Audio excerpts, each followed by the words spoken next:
Velkomin í GFF podcast. Allt Jiu-Jitsu, fyrir Jiu-Jitsu. Þá erum við komið með Sigurpál Albertsson, júdókall, Jiu-Jitsu-mann, leiðsögumann, björgunarsveitamann og saxofón spilara. Jú, allegedly saxofón spilara, sko. Já, Takk fyrir að hafa mig, gaman að koma, sko. Já, frábært að fá þig, sko. Já, við ætlum að byrja á saxofónunum og hljómsveitar ferlinu þínum. Byrja á mikið á þessar punktunum. Já, akkurat, sko, það ekkert allir sem að vita að ég hafi verið að spila á saxofón, sko. Þetta svona grunnskólaaldurinn sem ég var, já, eitthvað í því, sko, sem krakki. Þá voru bara, þetta var svona sett partur af uppeldunni í minni fjölskyldu, svona stór fjölskyldu, var bara allir þurftu að vera í íþróttum og allir þurftu að prófa tónlist. já. Og þannig að ég fór gítar, lærði það og var svona að spila eitthvað smá á gítarnum og það var fínt og svo bara prófaði ég einhvern blástusljóðfæri og var bara, mér langar að prófa að spila blástusljóðfæri og þannig að þá byrjaði ég að prófa saxofónin sem var bara mjög gaman, sko, en það var alltaf eitthvað passion hjá mér, sko. Nei. Það var bara svona eitthvað sem maður syndi, sko. Og svo einn daginn, þá var ég ég er náttúrulega í björgunarsveitinni, byrja, sko, í 9. bekk í unglingadeildinni í Grindavík. Já. Og við ákváðum einhvern veginn að stofna hljómsveit fyrir, ég held að þetta hafi svona árshátíðarvæp. Já. Þannig að þetta var svona, það var eitthvað nokkrir í deildinni sem að kunna okkur hljóðfæri. Og við varum bara, heyrðu, skulum stofna hljómsveit fyrir árshátíð. Og við gerðum það, og hún hét, ef ég man rétt, núna gæti ykkur þetta eitthvað svo að skrifa, hún hét Stuðhljómsveitin Black Metal bandið Sigurpál og frændans Guðjón frá Grindavík. Sæll, ok, þetta kekkja nafn. Þetta var Stuðhljómsveit og hún hét Black Metal bandið Sigurpál, sko. Hann var Stuðhljómsveitin Black Metal bandið, sko. Þannig að við heldum bara eitthvað svona smá skemmtilegt á árshátíð, eitthvað svona performance og ég söng jafn mikið og ég spila á saxofónin, sko. Já. Og svo við fengið einhverju 2 encore í viðbót, eitthvað sumar, svona landsmót björgunar, unglingadeilda, við spilum þar og svo kannski eina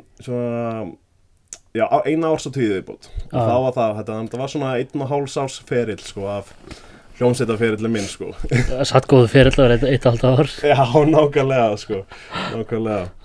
Ég man eftir, ég söng nefnilega meira út, ég var ekki það góður á saxofónina. Ég þurfti svona dóltið að covera bara með því að byrja að syngja, sko. Já, þú voru ekki alltaf að vera svona svo, hvað heitir það, Kenny G? Nei. Einn daginn kannski tekið þetta aftur, ég hef sagt við konuna, sko, ég er búin að hóta að taka saxofónum upp aftur, sko. Það ég hef með loksins svæði sem ég get æft mig, sko. Það líka svo erfitt að æfa svo á saxofón. Ef þú ert inn í eitthvað blokk, þá er þetta bara eitthvað, og ef þú ert ekki góður, það er náttúrulega enda verra. Já. Það er maður bara eitthvað æra alltaf í... Að kvelja nákvæmlega. Já, nákvæmlega. Ok, það er svolítið fyndið. Já. Herðu, ég tók þetta því að þú búin að vera með svolítið í Globetrotters kampi. Já, það var stór partur af bara... Jiu-Jitsu ferlinum hjá mér, sko. Það var svona bláa beltið mitt var eiginlega allt bara svona Globetrotters og fjólubeltið sem það var svona tóltið aktífur í því, sko. Já. En kannski en áður ég hoppa í það er alveg eiginlega allt bláa og fjólubeltið mitt sem ég er þar, sko. Já. Það var kannski fínt að byrja bara á byrjun, sko, alveg byrja bara í júdóferlinum. Já, það ekki bara. Ég klára það bara, því að ég sá mitt á Globetrotters, það var alltaf Taya Tossi og svona köst og útsimata þetta, þannig að það kemur mitt í júdóið þar. Það kemur í júdóið, sko. Byrjum bara á júdóferlinum, bara hvað þú byrjar og á hverju þú byrjar og á hverju júdó. Já, sko, það var þetta sama með uppeldi á heimilinu, sko, sem það var bara, þurftum eiginlega öll að æfa eitthvað íþróttir. Og það voru allir fótbolta eða körfubolta, bara boltafjölskylda. Nema það að ég get ekki haldið á bolta fyrir mitt litla líf. Hvað þá byrja að dribbla að sparkunum, sko. Og líka bara ég passaði ekkert eitthvað mikið í, sko, svona hópíþróttir. Nei. Þannig að þegar ég var í 10. bekk, 15 ára, þá ákvað ég að láta reyna á júdó. Já, í Grindavík þá? Í Grindavík, akkurat, og er fæddur uppalinn þar.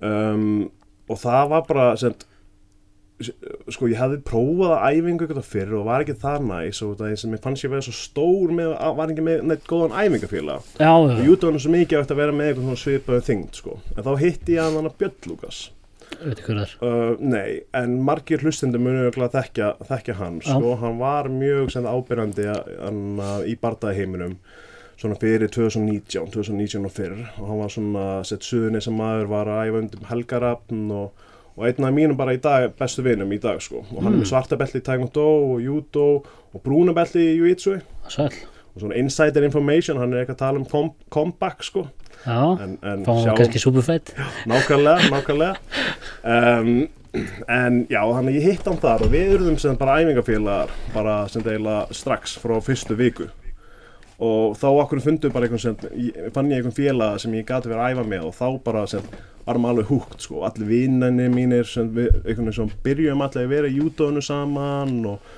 þetta var bara svona félagsmiðstöðin fyrir mig sko, og það var svona staðista ástæðan af hverju ég byrjaði að æfa, mér langaði að koma sér í form, var bara svona úlingur sem var búin að var mikið í tölvu og átti ekkert mikið að vinum þannig sem var ekkert með mikið aktiviti og var bara eiginlega tölvuleikinu og björgunarsveitin sem var einu sinni í viku að 2 vikna fresti eitthvað þannig sko og það var bara, já, ég einhvern veginn bara elskaði þetta að vera hann í hóp og vera eitthvað að tuskast til, ég var oft eitthvað of harkalug fyrir aðra íþróttir sko, alltaf til að fá gula spjaldi ef ég var í fótbolta og eitthvað þannig sko þannig ég var svona smá ruddi það virkar í judo ekki? Jú, það virkar nefnilega í judo og það var bara rosalega stór sko styrkleika hjá mér var hversu mikið ég gætt grændað og bara svona harkað að mér sko og maður getur orðið heldur góður í júdóinu bara með því að stikka við þetta sko þannig að ég og Björn Lúkas við vorum að æfa og keppa mikið og hellinga öðrum félagum mínum manna líka sko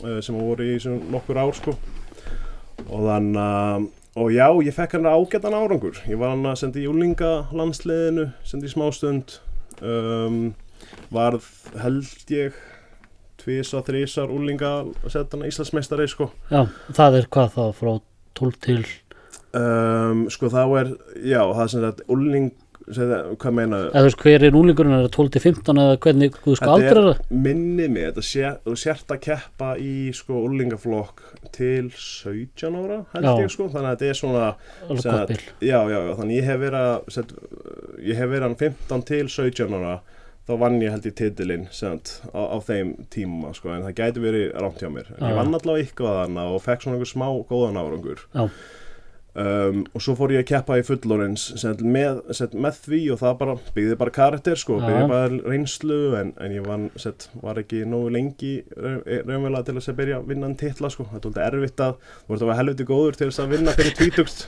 Íslandsmeistari titla fullorins sko, sem þetta hægt svo en júdóinu það bara svo styrta mörurinn stundum svo rosalegur sko. Hann gífilega milli unglings og svo fullorðins já, akkurat sko, sérstaklega fyrir hann svona explosive power sem maður vill oft hafa sko. já þannig að já, það var svona byrjunin í júdóinu sko. og samhliða því þá byrjaði ég svona að fikta í Jiu-Jitsuinu og þannig fyrri gestuðinn Helgirafn, hann var nefnilega í Keflavík sko. Og ég byrjaði að kíkja til hans af og til. Og í Jiu-Jitsuð? Já, akkurat sko. Og Björn Lúkas var einn af hans helstu nemendum, hann var að æfa Taekwondo hjá honum og svo byrjaði hann að æfa Jiu-Jitsu og því að Björn Lúkas var að fara þá var ég svona já, við skulum fara, kíkja á þetta sko. Og þannig byrjaði ég að prófa Jiu-Jitsu, ég var ekkert að æfa það en ég var alveg að mæta sko og var svona judo, Jiu-Jitsu, svona vibe svona að sína fram á hvor að vera betra og við annars strákanir í Grindavík við vorum svolítið þekktir fyrir á þeim tíma að vera góðir í gólfklímunni sko, í júdóinu við fengum svolítið orðspor á það því að eina ástæðunum var það að við vorum á við vorum púsldínum á steipugólfi og það var svo erfitt að láta kasta sér aftur og aftur þannig að mánudagar voru sko kasttímar miðvikudagar voru gólfklímutímar og föstudagar voru bara svo randori sem bara spartími þannig að við vorum 50-50 standandi á í gólfinu að við fengum svo mikið orðspor að vera svona gólfglímumenn sko. Þannig að þið fengið meiri tíma á gólfinu heldur en flest allir aðri júdókallar. Já, akkurat sko, og eiginlega flesta glímuna mínar ég var að vinna með triangle og armbar sem júdómaður sko. Já, það má alveg gera það. Já, ég sé þetta í júdónu, hún má taka arbar og þetta dót. Já. Ég vissi ekki að þetta taka triangle. Jú, bara allar hengingar Já. allar hengingarleiðar, allir svona beinir ásar, allir snúandi lásar á öxl sko. Þetta er allt leifilegt sko. Já. Þú mátt ekki fara yfir höku, það er stór munur. Þetta jiu-jitsu máttu hengja yfir höku. Jiu-jitsu þá er það stranglega bannað, annars er eiginlega allt alveg eins sko. Og þannig að ég varð svona dálítið submission fighter bara hana í júdóinu sko. Já, ég sá þetta smoothkampinu með 34 submission. Já, þarna með jiu-jitsu. Já, akkurat sko, það er alveg, þetta er eitthvað sem ég hef alveg svona, bara verið allan ferilinn, en ég hef alltaf verið að leita að finnisinu sko. Já. Kannski svona þegar ég byrjaði að æfa inn í VFBC og kynnti staða þá svona kannski fór ég meira að hugsa út í stíginn sko og maður vill alveg vinna glímuna í lok dags. Já. En ég var alltaf að leita sem hvernig get ég gert þess að glímu stutta sko, hvernig get ég finnist þetta út því að það var náttúrulega bara aðal geimið sko, er bara ef þú söppar þá er ekkert vafamál hver vann sko. Nei, nákvæmlega, stígamálun er einmitt, þú veist, maður lendir í því eins og út í Írlandi, þá lendi í því, þú veist, að ég vann á stígum en við hafa 0-0 samt og þá fekk ég að ég gerði meira advantage. Já, þú veist, þannig ég hefði frekar vilja, þú veist, klára hann á submission. Já, nákvæmlega sko, og maður hugsar alltaf það í glímu svona what if sko. Já, algjörlega. Ef þú klára þetta þá er það bara þá er ekkert what if. Það er ekkert þannig sko. Nei, akkurat sko. Þannig að ég byrjaði ég hef verið svona 17-18 ára og var að mæta af og til upp í Keflavík og það var allir bara svona að finna út úr þessu. Helgi Rapp var náttúrulega ótrúlega góður, svo var hann Gummi í júdó, hann var að sjá júdó og hann var líka að sjá jiu-jitsu, þannig að Helgi og Gummi voru náttúrulega aktífir í þessu. Já. Og ég mætti bara náttúrulega þar sem gestur sko. Og þannig, en var alltaf bara ég er júdómaður, jiu-jitsu er svo slow og ég var bara svona búin að drekka Kool-Aidið sko, og ég bara apaði eftir það sem allir sagðu í júdó heiminum sko, bara eitthvað, já, þetta er ekki, júdóið er bara best. Superior. Já, nákvæmlega sko, svo náttúrulega var maður bara betri gólfglímumaður og í lok, og í dag fyrir mér, þetta er allt bara glíma, glíma með mismunandi reglum sko. Já. Hann og hvað ég segja já í Keflavík þá okkur þetta Arnar Freyr, hann var með seminar stundum þannig í Keflavíkinni og ég man eftir því að vera að sjá sem sko fótalósa bara örugglega, ég hef örugglega verið svona 18 ára og þá var ég að fara að seminar hjá Arnar Freyr að læra fótalósa og hann sem bjó í Danmörku á þeim tíma og þá var það geðveikt að fá bara einhvern veginn til landsins sem einhver svartbelti og það var bara svona mythical at the time sko. Margirstu tala þetta með? Já, það var geggjað sko, sem það var bara einhver svartbelti í jiu-jitsu sko, sem bara, það tekur 13 ár að fá þetta og þetta var bara eitthvað, já, þetta var alveg frekar cool sko. Og þannig að svo man ég svo eftirminnelse seminar í Keflavík og það sko Keflavík eða Reykjanesbær gimmið það hafði svo mikil áhrif á Suðurnesin bara sem heild sko. Já.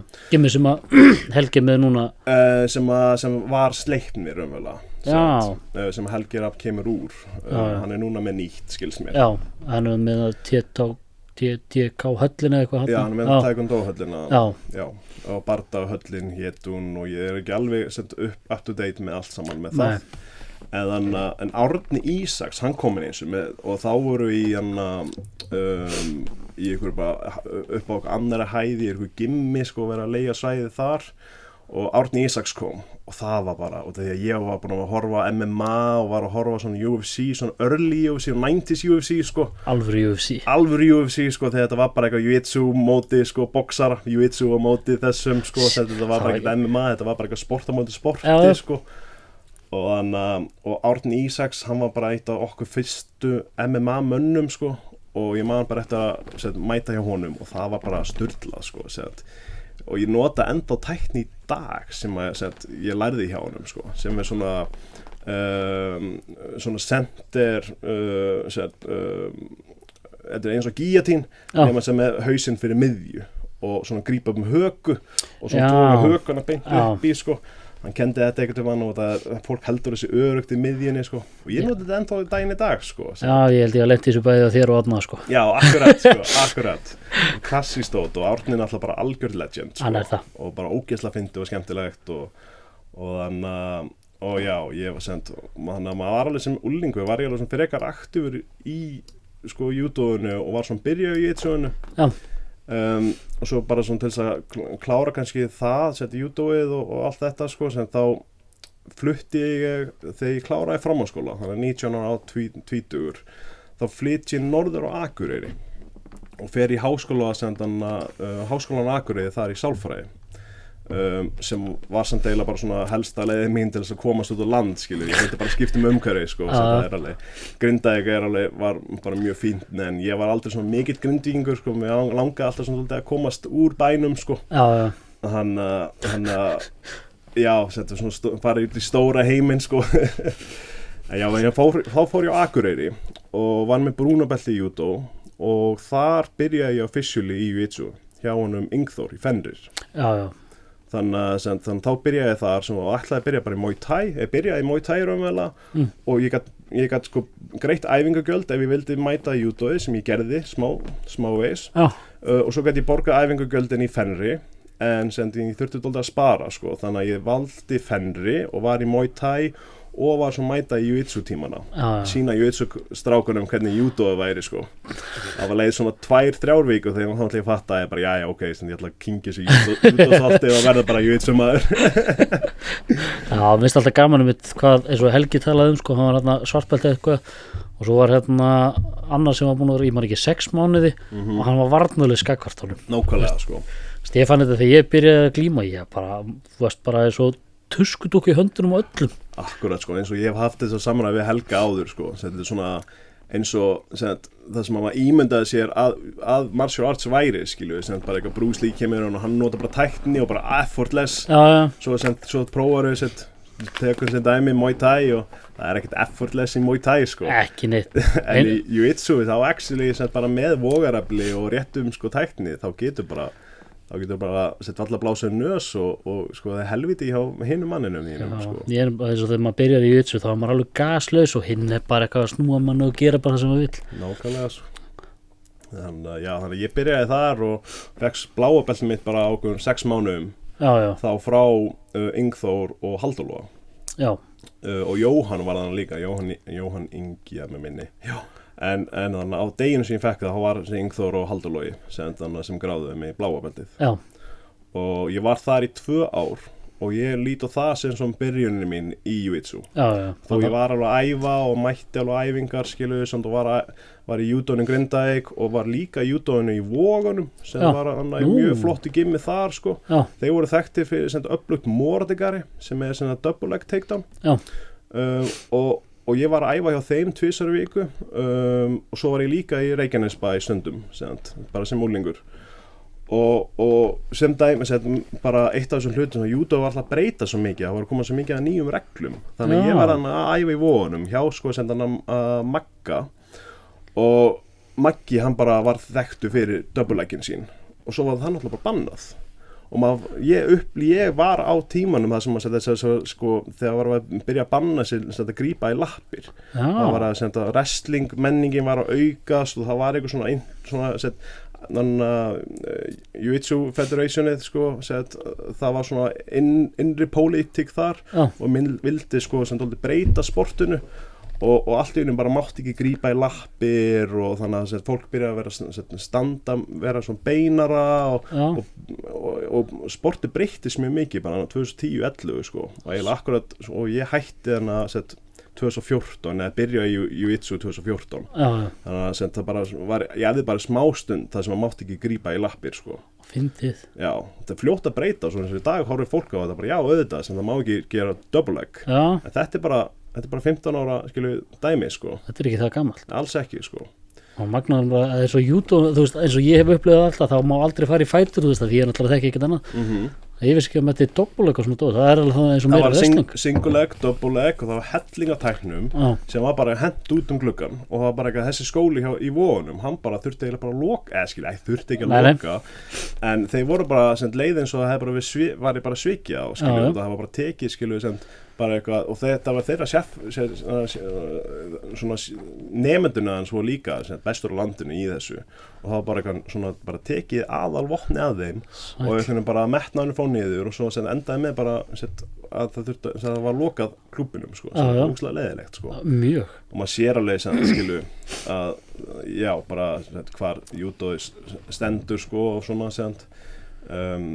í dag en ég er svo sem engin sérfræðingur í því sko. Nei. En ég alveg upplifði sko og gegn Björn Lúkas líka sko félagið minn, það var svona oft svona dálítið rígur að þú ert ekki sannu júdómaður út af því að þú ert að glíma eins og jitsumaður og maður bara svona, ég fekk alveg bara ég var á þessum aldri þar sem maður var bara svona dálítið úlingsaldri og reyna svona, maður svona dálítið að átta sig á hver maður og hvað maður vill og svona og í dag þetta bara horfið tilbaka bara, þetta er bara glíma.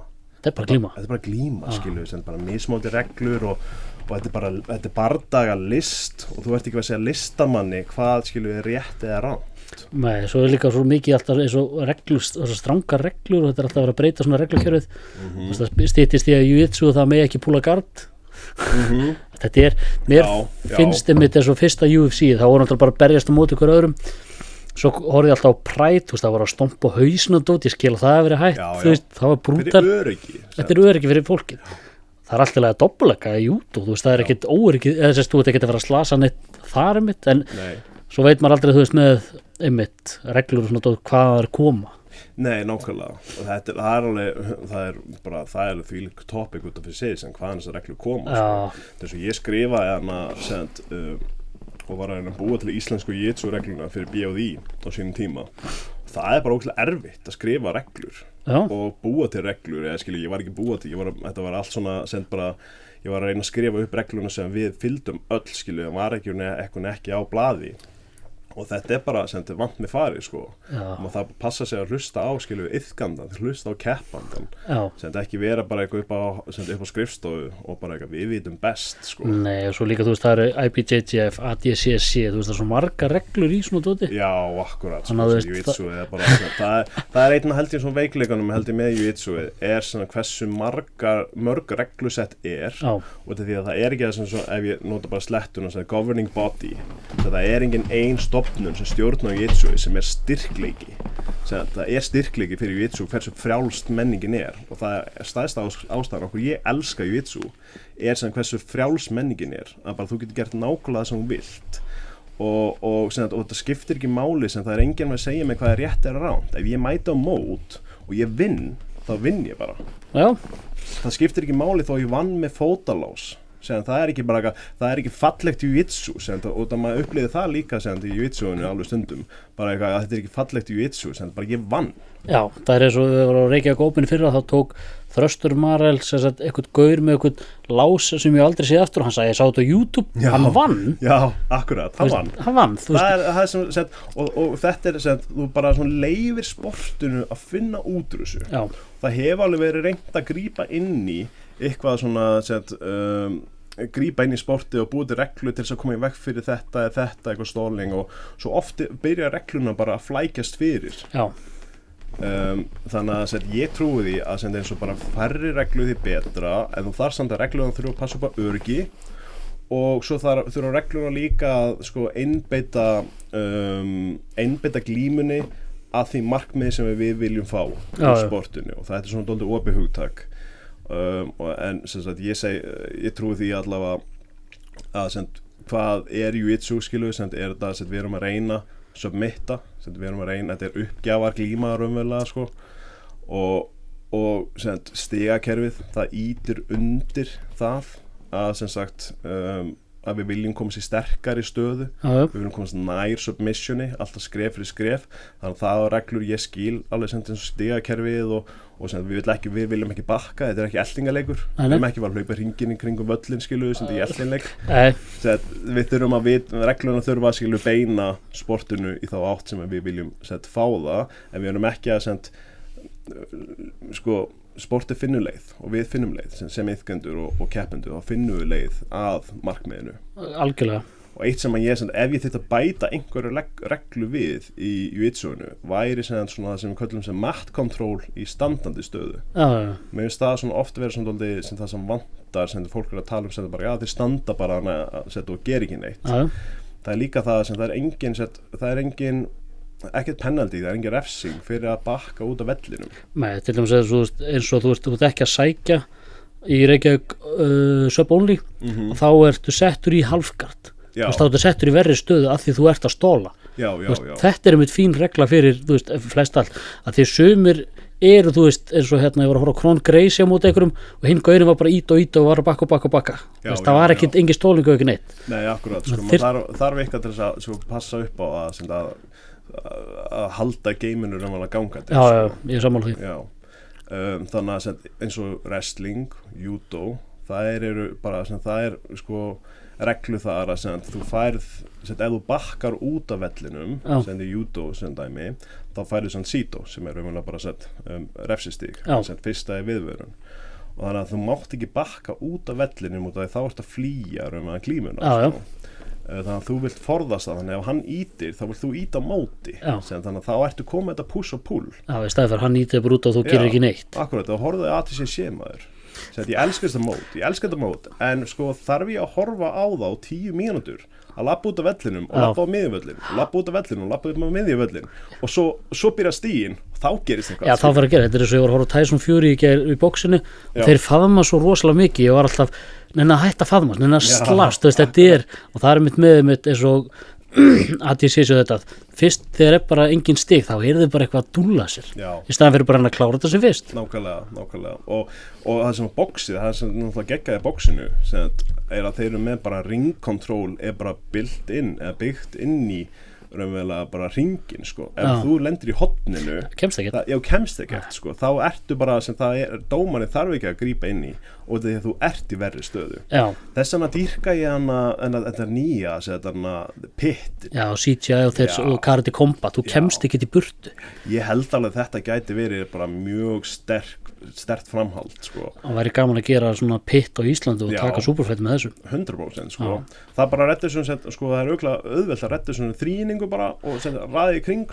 Ég var alveg pælt í þessu og þá getur fólk staðið hann í kring og eitthvað. Þetta var geggjur stemming. Þetta er ekki nema bara rammar svo plötur. Þetta er mjög einfalt í uppsetningu. Svo var þetta að gera svona það sem getur bara, ok, við erum fyrir að keppa hérna, vil ég leigja þetta, þá getur ég leigt pittin. Nákvæmlega, það er líka bara svona eitthvað, svona þrýnings fimmleikadínur. Bara svona þykkað út af því algjörlega. Það er bara mega easy, Það er þá bara smellar upp og þú veist ekki þessu. Bara ekki franskur ennilás og gólfið. Það þurfum að fara að koma sér í gang. Já, akkurat, en já, ég var þannig ef við hoppum tilbaka, jiu-jitsuinu og judoinu og þannig og byrjaði hann í Fenri þá hjá Ingþór alveg í sig eins og segja alveg góð 2 ár og ef ég satt að segja þá var ég var alveg brunnin út sem keppnismæður og það í judoinu þá mér fannst ekkert gaman að keppa en þetta var svona dálítið menningin í judoinu var svona dálítið á þeim tíma allavega að þú ef þú æfðir þá kepptur það var bara svona dálítið samasemmerki þar þannig ég hugsaði ef ég vil æfa þá þarf ég að keppa já, það er ekkert annað milli þú mátt bara æfa og vera bara þínur hraða og mér gekkar ágætlega en áttelt að ég alltaf svona performaði betur á æfingum heldur en skilur á mótum meðan sem þessu félagi með Björn Lúkas hann performaði rosalega vel alltaf á mótum og fekk sem hann var það eitthvað margfaldur Íslandsmeistari og var alveg dómið þetta úlingasenunni og svo fór hann í fullorðins og var mjög sterkur þar líka og já það var bara ég var bara svo smá brunnin út á þeim tíma var að reyna að fá svartabelti mitt í judo en maður þurfti íslensku regluna eru þannig að þú þarft að á Íslandsmeistaramótinu eða RIG sem er Reykjavík International mótinu þá þurftur að ná á pall með 4 glímur unnar til þess að fá næst til þess að mega fara til UFC og taka prófið kataprófið akkurat sæll og ég var hann að keppa, ég man eftir því sem ég var í 4 manna flokki á Íslandsmeistaramóti og Sveinbjörn Júra var þarna Adam Brands, hann var þarna líka og einhver einni viðbót ég held að norðan líka þetta var allt svartbeltingar og ég var eina brúnabeltið og ég fór og keppti og ég var bara eina glímu náði samt 3. sæti en ég mátti ekki taka svarta beltið mitt og því ég var ekki með keppnisárangur þannig að ég þurfti bara að keppa við skilju bara reynda menn og var bara sett í sko mínu svona 81 flokknum sem var ógeðslega öflugur flokkur shit og svo næsta ári þá voru held ég 9 eða eitthvað og ég endaði að vinna 7 glímur og lenti í 4. sæti þannig að það var heldur ekki það var ekki palli nei, það var ekki palli þannig ég slasaði mig í bakinu á því móti og þá var ég bara að heyri nei, ég geti þetta ekki ég þarf bara að stoppa og tók hálfs árs pásu sem var lengsta pása sem ég teki á ferlinu mínum þangað til 24 þannig að ég var bara eitthvað byrjaði 2008 og bara að æfa non-stop til 2024 og ég tók þetta 6 mánaða æfingapásu og fer svo Akureyri og byrja að æfa þar aftur og þar akkurat kynni ég séð honum Halldór og Ingþór og Ingþór náttúrulega algjört legend sko sem hefur ekkert fengið að hitta hann nei, ég held ekki, ég veit ekki þú veist það getur velur að hitta hann fyrir norðan ég veit ekki hvernig hann lítur út hann alltaf einn af fyrstu svartbeltingu á landinu sko alveg allra fyrstu sko og bara ógeðslega góður glímumaður og þannig hann kendi mér rosa mikið með guardplay ég eins og spila ennþá nýsíldin sem ég lærði frá honum og svona og Halldór Logi náttúrulega frábært að geta æft með honum hann smassaði mig svo oft og ég með þetta sko þetta grændi í mér einhvern veginn ég vildi bara glíma aftur á hverju æfingu vildi glíma við hann og ég vildi bara ná honum aðeins nær og nær svo stundum náði ég honum og þá fekk maður sko finna fyrir því næsta lóti sko það var bara en á alltaf góða máta sko og Villi var þarna líka sko sem við vorum að æfa saman og þetta var bara mega góð stemming en ég kynni Halldór Logi hann fer út í Globetrotters og þetta tengið aftur inn í það sko þá fer hann í Globetrotters og þarna í Danmörku og ég sé eitthvað myndband frá honum á El Salvador kampi og þá ég bara eitthvað El Salvador að æfa jiu-jitsu þar bara eitthvað hversu klikkað og ég fer að skoða Globetrotters og fer að kynna að skoða Christian Grogart les bókina hans sem original Globetrotters verkefnið sko þegar hann ferðast allan heim og var bara ógeðslega inspired af Grogart sko og þá plana ég ferð til El Salvador í kampi þar sem var ennþá á sín tíma sko og ég var svona með eitthvað algjör og svona ævintýra pöddu í mér sko sem ég dýrka að fara í eitthvað stórt ævintýri sko og ég alltaf svona inspiraður af einhverjum svona hvað maður segja hobbitanum og svona eitthvað svona grand adventure dæmi sko þannig ég ætlaði bara að fara í eitthvað algjört ævintýri og tók sem bara bakpoka og var með galla minn og fór til El Salvador og tók sem 3 mánaða bakpokaferðalag þar sem ég fór í 3 Globetrotters camp og á þeim tíma svo notabenni þá var ég hættur ég var fluttur aftur suður var eitthvað að prófa að æfa í Mjölni og var bara svona roaming þegar ég var ekki eitthvað að æfa hjá einum ég var að æfa á nokkrum stöðum og var búin að og var ekki að æfa lengur hjá Ingþór var með bláa beltið mitt og ég fer að ferðast og ég tek hann El Salvador kampið og svo bara eftir mánuð þá var Karabíska hafinu eða 1,5 mánuð þá var Karabíska hafinu á næsta þannig ég ferðaði sem suður frá El Salvador í gegnum Mið-Ameríku El Salvador svo Nicaragua fór í gegnum allt það og svo það Costa Rica Panama og þetta allt bara ég svona viku 2 í hverju landi reyna að finna gym til að æfa í sem það svo ég get sko Nicaragua var okkur erfiðasta staðin til að finna gym sem það var bara seinasta deginum ég var bara að vera hana þetta svona fátækt hana og gullfallegt land sko og ég var bara eitthvað leiðinni yfir landamærin þegar ég fer niður strönd og sé einhvern gæja með eitthvað út tattúaran á að setja að surfa og ég bara, hei, ég hef séð þennan gæja.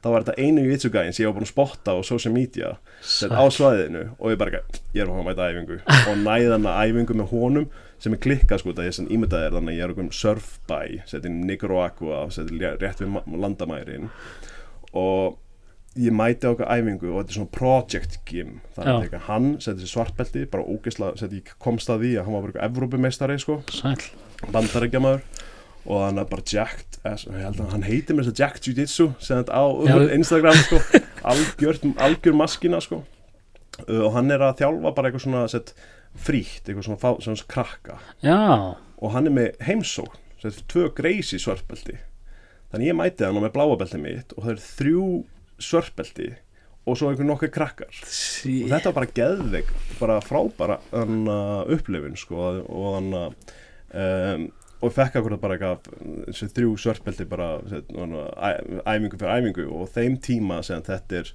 auðvitað 2016-17 og þeim tíma sem þá var ekkert auðvelt að fara að æfa með einhver svartbeltingum sko.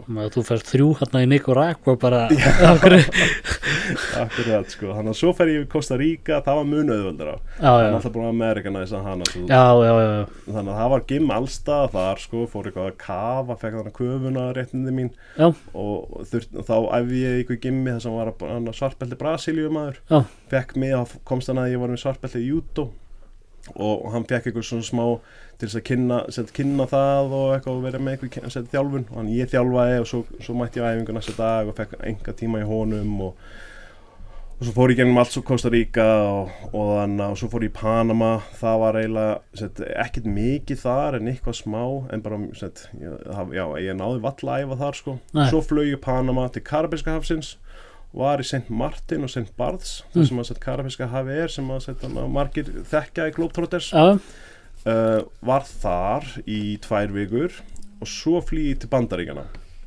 og er í Bandaríkjunum á austurkóstunni þar sem þið flýg inn í New York og fer upstate New York svo fer ég til Boston og þjálfa ég þennan Florian gym þar hann bróðir Florian Kenny Florian jú, bróðir hans þannig að þetta var svo gym ég á honum og ég mætti þar og þjálfaði judo tíma sko og það var alltaf, ég tók bara bláa belti með mér það var alltaf allir að spyrja, bara gæti ekki með svarta belti til að þjálfa nei, það var alltaf svona smá skríti, ég var með bláa belti að þjálfa eitthvað tíma sko, en það var bara gaman sko og svo fór ég upp til Maine í seinasta Globetrotters kampi mitt og það var geggja og þá var ég bara svona búin að jitsa yfir mig sko og var bara hangað með Grógart og bara hjálpa honum og var bara svona dóldi og hitti hellingi fólki sem ég var búin að hitta í gegnum ferðalagið mitt sko eins og hann Nelson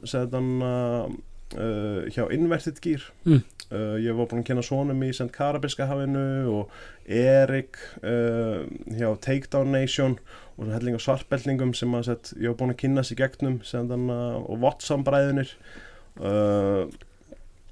og þeir voru allir þar Maine og í lok kampsins þá fekk ég svartabelti mitt nei ekki ég fekk fjólubólbelti mitt ég fekk fjólubólbelti mitt frá sem tæknilega segir Grógart en Globetrotters með þetta sem traveling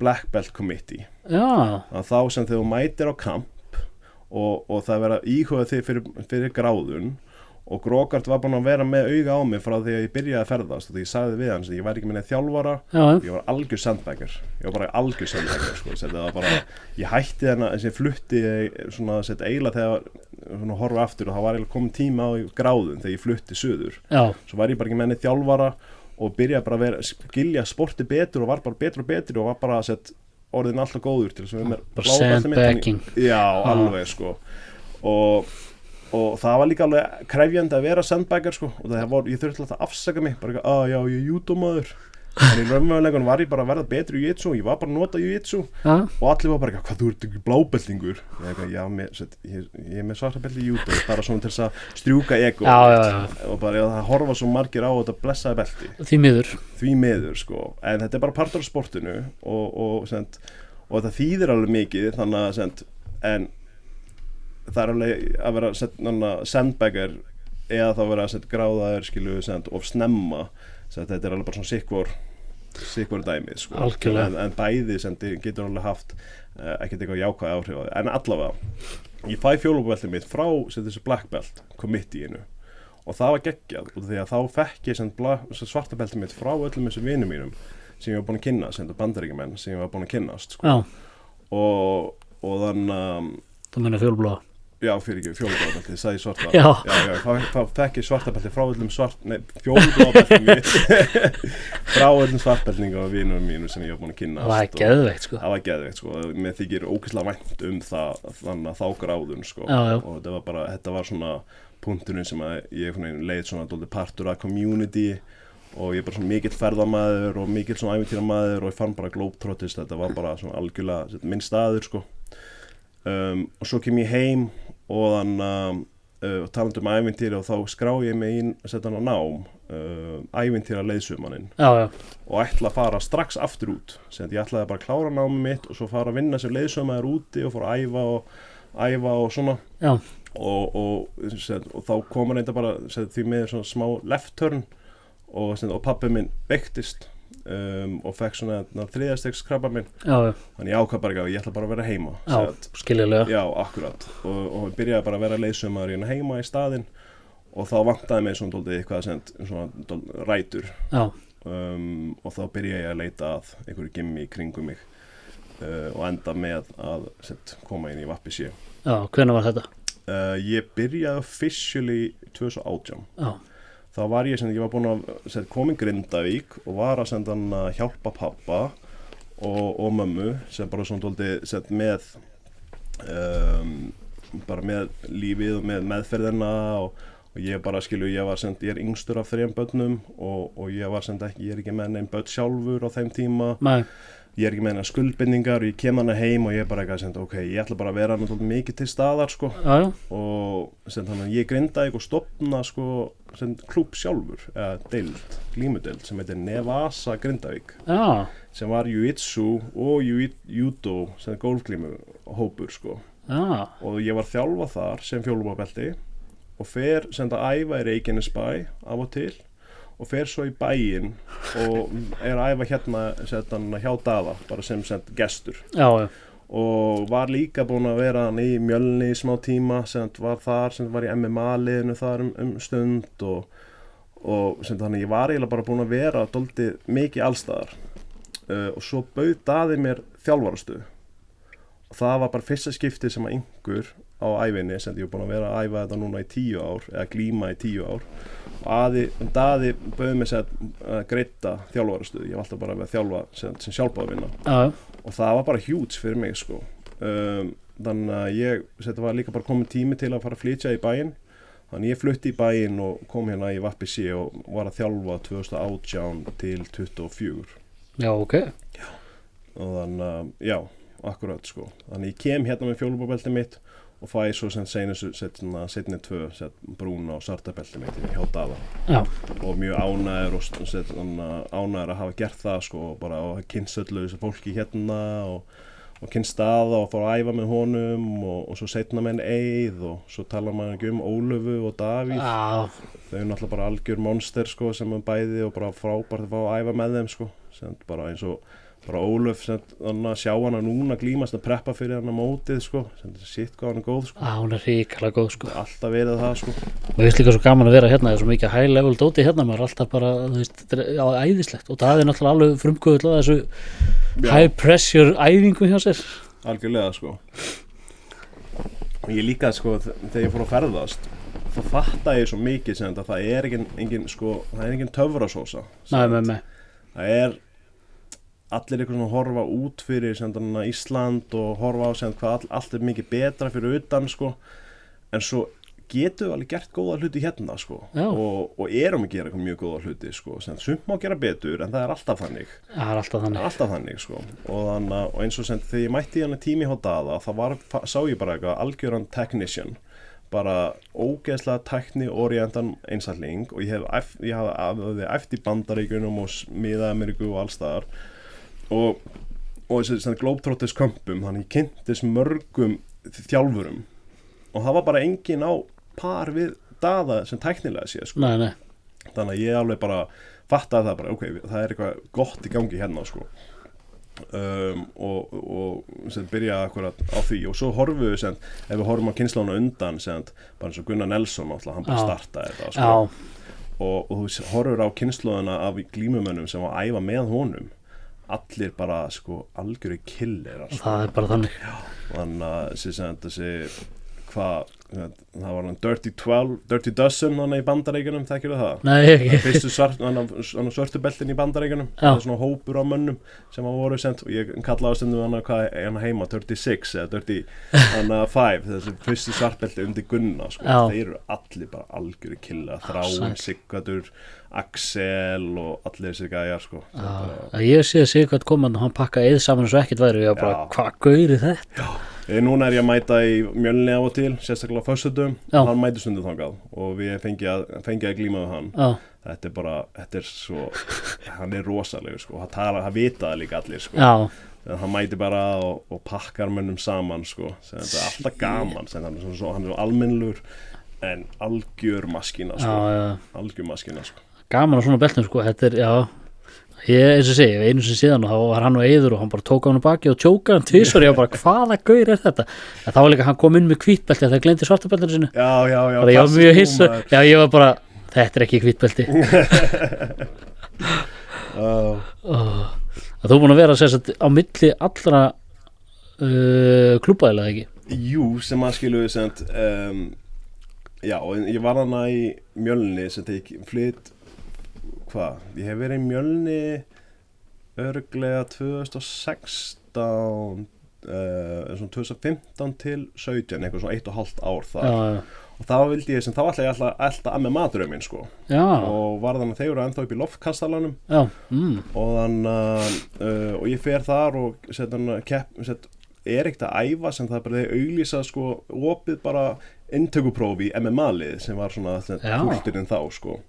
Og ég fór bara eitthvað, ég skráði mig bara inntökuprófið, skráði mig félag á sama tíma og ég skráði mig inntökuprófið. Mætti bara engin vissi hver ég var, bara eitthvað bláttbelti sem vildi bara eitthvað byrja með einhvern stæla og var búinn að vera í Muay Thai og boxi fyrir norðan hjá hann að Daða Ástórs og Sævar Ingi var að kenna mig Muay Thai-ið.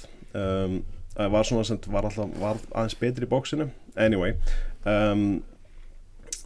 já, ég mæti hana og kemst rétt svo ekki inn í fyrstu tilraun en svo fæ ég eitthvað do-over og kemst í seinni tilrauninni og kemst inn í liðið og er að æfa með MMA-liðinu í eitthvað hálft ár og ég var ekki góð strækir, ég var glímumæður og eiginlega allir á þeim tíma voru mikið betri strækjarar, þannig að ég var bara lamin í stað. Það var alveg freka hart, sko, og það á þeim tíma sem fattaði ég bara, ég ætlaði bara að halda mig á glímuna. Mér langar ekki að vera laman í andlitið, sko, mér þykir vænt með þessa litlu baun sem ég með hérna uppi, sko. Það er svo trúlega, ég prófaði með og andlitið líka. Já, ég prófaði að kickboxa Árna Ísaks í nokkra vikur, ég bara, nei, þetta er ekki fyrir mig. Ömurlegt að láta berja sig bara. Það er gott fyrir alla að skilja að prófa og vita, sem bara eitthvað eins og með jiu-jitsu-menn sérstaklega, sko. Og það er eins og við vorum að tala byrjunni, hvað þetta við erum svo fucking Bruce Lee hérna. En það er allir með plan þá þau landið í andlitið, sko. Það er bara þannig, þetta er flottasta setning sem ég veit um. Já, akkurat, sko. Menn þurfa að finna fyrir að láta lemja sig í andlitið. Þetta er líka eins og ég var að horfa á combat jiu-jitsu, það er að slá hvern annan. Það er rosalegt maður, þeir eru bara, veist, ég sá mann róta bara með svona slappi alveg, nei, veistu að þetta er ekki fyrir mig. Mér finnst það geðveikt, sko, ég er ekki fyrir mig heldur. Gaman að horfa á þetta. Sko, ég get alveg skilið það að einhver getur lag með mig, en ef þú skilur það ekki, sem þá, þetta er mjög gott til þess að bara svona sína positional awareness, sko, að þetta, hvernig þetta væri ef það mætti, sko. Klárlega, og líka, þú veist, ef þú ert niður í bæ og tekur, þú veist, það er enginn að fara að glíma þig, hann er eitthvað að fara að berja þig andlitið, þannig að þú veist, það er skott að hlaupa bara.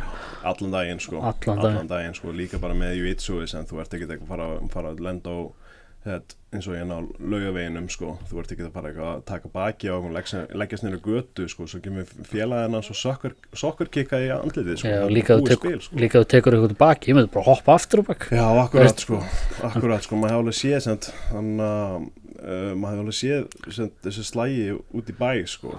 Svakalegt, sko. Það er bara, ég er svo hissa hvað menn hafa mikið sjálfstraust í því að slást þegar þeir kunna ekkert að slást. Nei, mér finnst það mitt gott að koma, þú veist, þegar fólk kemur hérna og finnur hvað jiu-jitsu er öflugt við þig, þú veist, hversu varnarlaus þú ert, en svo breytist það náttúrulega þegar einhver vill lemja þig, þú veist, þess að ég er að glíma Arnarstundum, að þá er hann sko, gat kilt hérna og ég er alltaf bara, ég væri bara fókt ef verðin í bæði, get ekki hlaupið í burtu. Akkurat, þetta tapp, sko, það er mjög næs að við getum bara svona tappa bara. Það er mjög gott. Já, það er mjög gaman að svona sett gera það sem svona brjóta upp æfingarnar aðeins og bara átta sig á raunmöguleikunum. Já, og þú getur verið lamin í jiu-jitsu, eða þess að þú kunni jiu-jitsu. En þannig á þeim tíma, akkurat, ég hef verið í Mjölni og það var bara svona, sett, ég hætti í keppnisleðana í MMA-leginu og var að æfa hjá Bjarnar Baldurs og það var bara, ég átti með hann var bara eitthvað algjör snillingur sko. Bara og æfði á honum í 8 æfingum í bakherbygginu loftkastalanum sko, bara, og kynnti sonum smá og bara eitthvað algjör snild sko. En jú, það má svona segja það ég hafi verið á öllum þeim tíma skilu, æft í flestum gymmum sko. Svo hef ég verið duglegur að mæti Heimsson á Ísafirði. Þeir eru með svona smá startup þar. Já, margir þar eða? Nei, ekki það margir sko, og ég veit ekki hvernig staðan er núna sko, með svona lítil bæjarfélög þá veit maður aldrei, æfingarnir eru oft aðeins öðruvísi þegar þú ert með bara kannski 3-4 til skilu 10 max. Já, nákvæmlega. Bara púlega fólki er bara minna sko. Algjörlega, Ísafjörður náttúrulega ekkert stórbær. Nei, akkurat sko, akkurat. Og svo hefur maður duglegur að reyna að vera að taka þátt í starfinu svona þegar það byggist upp sko. Eins og Reykjavík MMA þegar Eiður var að byrja þetta og þegar strákunum var að byrja þetta sko bara fyrst þá var ég duglegur að mæta sem gestur til þeirra sko og taka þátt í þessu og bara svona og svo líka setna meir eins og ég var bara nýbúin að mæti á glímuæfingu hjá þeim í seinustu viku sko. Þannig að það er alltaf gaman að taka þátt í starfinu og fyrir mér skilu hafa liðið bara Ísland það er liðið okkar, þetta er of lítil eyja til þess að vera eitthvað of mikið, það er heilbrigt keppniskap á milli félaga, það er gott til þess að allir hífið sig herra upp alls sammála því að það er ekki að vera óvild á milli klúbba þú veist, þó við segjum sé ykkur klúbburinn og maður hefur alveg séð það græðir enginn á því það er að vera að gera lítið úr hvað öðrum við ættum allir að vera að raunverulega að rísa upp á harraplan ef þú vinnur mig á móti þá er ég bara gera mitt besta til þess að kyngja stoltunum mínu og óskaði til hamingju og bara segja þú góður ef þú vannst mig og svo öfugt þá bara núna ætla ég bara að vinna þig næst þá getur maður stemt að því bara ok, hann tók mig, ég ætla að taka næst heilbrigð góð samkeppni í þessu akkurat en þú er búin að vera svolítið mikið með þú varst í stjórninni BJJ heilengi já, 5 ár held ég frá 2019 til raunverulega út 2024 þannig að ég steig út í byrjun 25 og það var mjög fínt það var náttúrulega bara mikið að þessu var COVID-tími það var bara mjög krefjandi tími fyrir sportið krefjandi tími fyrir mig skilu sem ég misti vinnuna mína á þessum tíma og ég misti æfingaðastöðuna mína og sko gat varla hitt fjölskyldur mína og bara maður svona bara og allt sportið sem fyrir fram á manns allt sem var búin að byggja upp maður sá það bara svona dálítið stoppa sko og svo eftir COVID þá byrjuðu að reyna að byggja upp sko starfið og það gekk ágætlega held ég hjá BJJ en ég held að það sé alveg langt í landa vanti svona smá svona innspýtingu frá félögum og bara virka þáttöku frá öllum félagunum í því starfi Já, mér finnst það ég er ekki mjög lengi mér finnst vanta mikið samstarf með í BJJ við alla klúbb og allt þetta það virðist vera svona bara BJJ er bara þarna og svo er allir hinir að gera eitthvað annað í staðinn fyrir bara að vera sammenning í þessu öllu saman Já, akkurat það finnst mér vera svolítið svona dót, en er BJJ að halda Íslandsmeistarmótin, er það ekki? Jú, akkurat, þannig að svona helsta þegar var stofnað að mér skilst þá var svona helstu markmiðin var að komast inn í ISI sem að svona hefur gengið svona upp og niður og svo seinna meir var eiginlega bara Íslandsmeistarmótið var aðal markmiðið eða svona það svo sem ég er ekki maðurinn besti til að tala þetta en það var svona líkil atriði til þess að byggja upp BJJ var að vera með Íslandsmeistarmót þannig að það hefur alltaf verið á verkefni aðalverkefni skal ég bara segja hjá BJJ er að halda Íslandsmeistarmóti svo seinna meir núna þetta orðin 2 Íslandsmeistaramót. Já, bæði gi og Nogi. Já, akkurat. Hvort finnst þið vera meira jiu-jitsu, Nogi eða gi? Það er náttúrulega bara segir bara nákvæmlega sem ég sagði áðan, glíma er bara glíma sko. Glíma er bara glíma. Glíma er bara glíma, en ég elska gallan sko. Ég er nefnilega elska gallan, ég er líka að finna núna þú veist að því ég er orðin þetta gamall og mér finnst gallinn skemmtilegur, þetta er aðeins hægara. Já, það er alveg komin tími á sko gallabyltingu á landinu. Já, ég er sammála því. Það er alveg sent, eins og núna myndi ég ekki vilja neitt meira heldur en að æfa, ég get bara æft í hádeginum, þannig ég mæti á hádegistíma hér og þar og ég get bara ekki æft í galla. Það er ein hádegisæfing, skilur við annarkvort í Vappi C eða í Mjölni, báða þriðjutum og ég get ekki fengið nóg mikinn tíma í gallanum. Nei, ég er farin að mæta bara alltaf í gallanum alveg sem hvað óbyrmætt ég er að fara á. Fyrir byrja ekki að gama fyrir hann, ég er bara í gallanum, ég ætla bara, þú veist, ég ætla að vera svona byltingasinnu og vera bara alltaf í galla svo fyrir fólk bara, ég hef ekki að fara í galla líka. Mér finnst þetta að vera mikið skemmtilegra. Það er svona meiri hugsun og meira dót, minna sleppa og það er að halda þig betur og mér finnst þetta meira svona kannski ekki tæknilegra en mér finnst þetta flóknara. Þegar þú getur haldið í kragan þá þarf ég að brjóta grip til þess að fara að þegar þú heldur með hendin þá bara spytni mér aftur á bak. 100% sko. Þetta eins og núna er bara ógeðslega gaman að sjá Nogiið og spennandi að sjá hvað það er að mikið að þróast Nogiið. Og það er sko, þetta var alltaf gæjar að keppa í Nogi. Já. Líka bara, skilju. Maður var alltaf einhvern veginn að reyna bara eitthvað að gera sama í galla og í Nogiinu. Eða gera sama í Nogi og maður gerði í galla. En svo kom þessi bylting og ég trúi svona Gordon Ryan hafi verið svona og Danaher hafi verið svona start byrjunin á þessari byltingu þegar þeir byrjuðu bara við Nogi sko og svo allt og þeir eru bara mikið betur en allir og fólki byrjaði að fatta bara að þetta er ekki alveg það sama. Nei. Og núna er Nogiið bara byrjaði að vera svona að standa meira sem sinn eigi sport og er bara búin að vera fljúa upp á seinustu 10 árum. Og þetta er ekki það langt tímabil þannig séð. 10 ár er ekki neitt. Ekki neitt og þetta er valla 10 ár. Ég held að það sé eiginlega svo meira 8 ár þar sem þetta er búin að vera með eitthvað alveg momentum. Já. Og núna er fólk bara að tala eitthvað gallinn sé dáin. Það bara ekki, nei, bara Nogi er bara nýfætt sko. Ég veit það. Ég heyrði með hérna í fyrra hitti fyrir hann komst ég inn í samræðar þar sem átt að hætta algjörlega með gi í einu gimi. Og ég hugsaði með mig, þú veist. Það er þannig gim sem náttúrulega hann Valentín á Akranes, hann er með Nogi only gym. Já, ég vissi það ekki. Já, það er alveg skilur leið sem ef fólk vill vera í því. Algjörlega. En það er akkurat svolítið brenglað að við þurfum ekki að taka frá, skilur. Við þurfum ekki að mínusa til þess að bæta, sko. Nei, þú veist, það er að bæta að vera með 2-3 Nogi gym og svo bara gi gym og það er sér alltaf að ræða við eið með, þú veist, hvað gíin er góður og ungbarnamótin, ég held þessu meira hlutin að með gi. Já, akkurat, sko. Þannig að krakkarnir aldrei upp í gi. Já, nákvæmlega, sko. Og ég elska gíið, það er bara, ég er búin að með mikið í Nogiinu núna senustu ár, sko, en það er bara svolítið umhverfið og maður tekur þátt í því og það er búin að vera mjög gaman.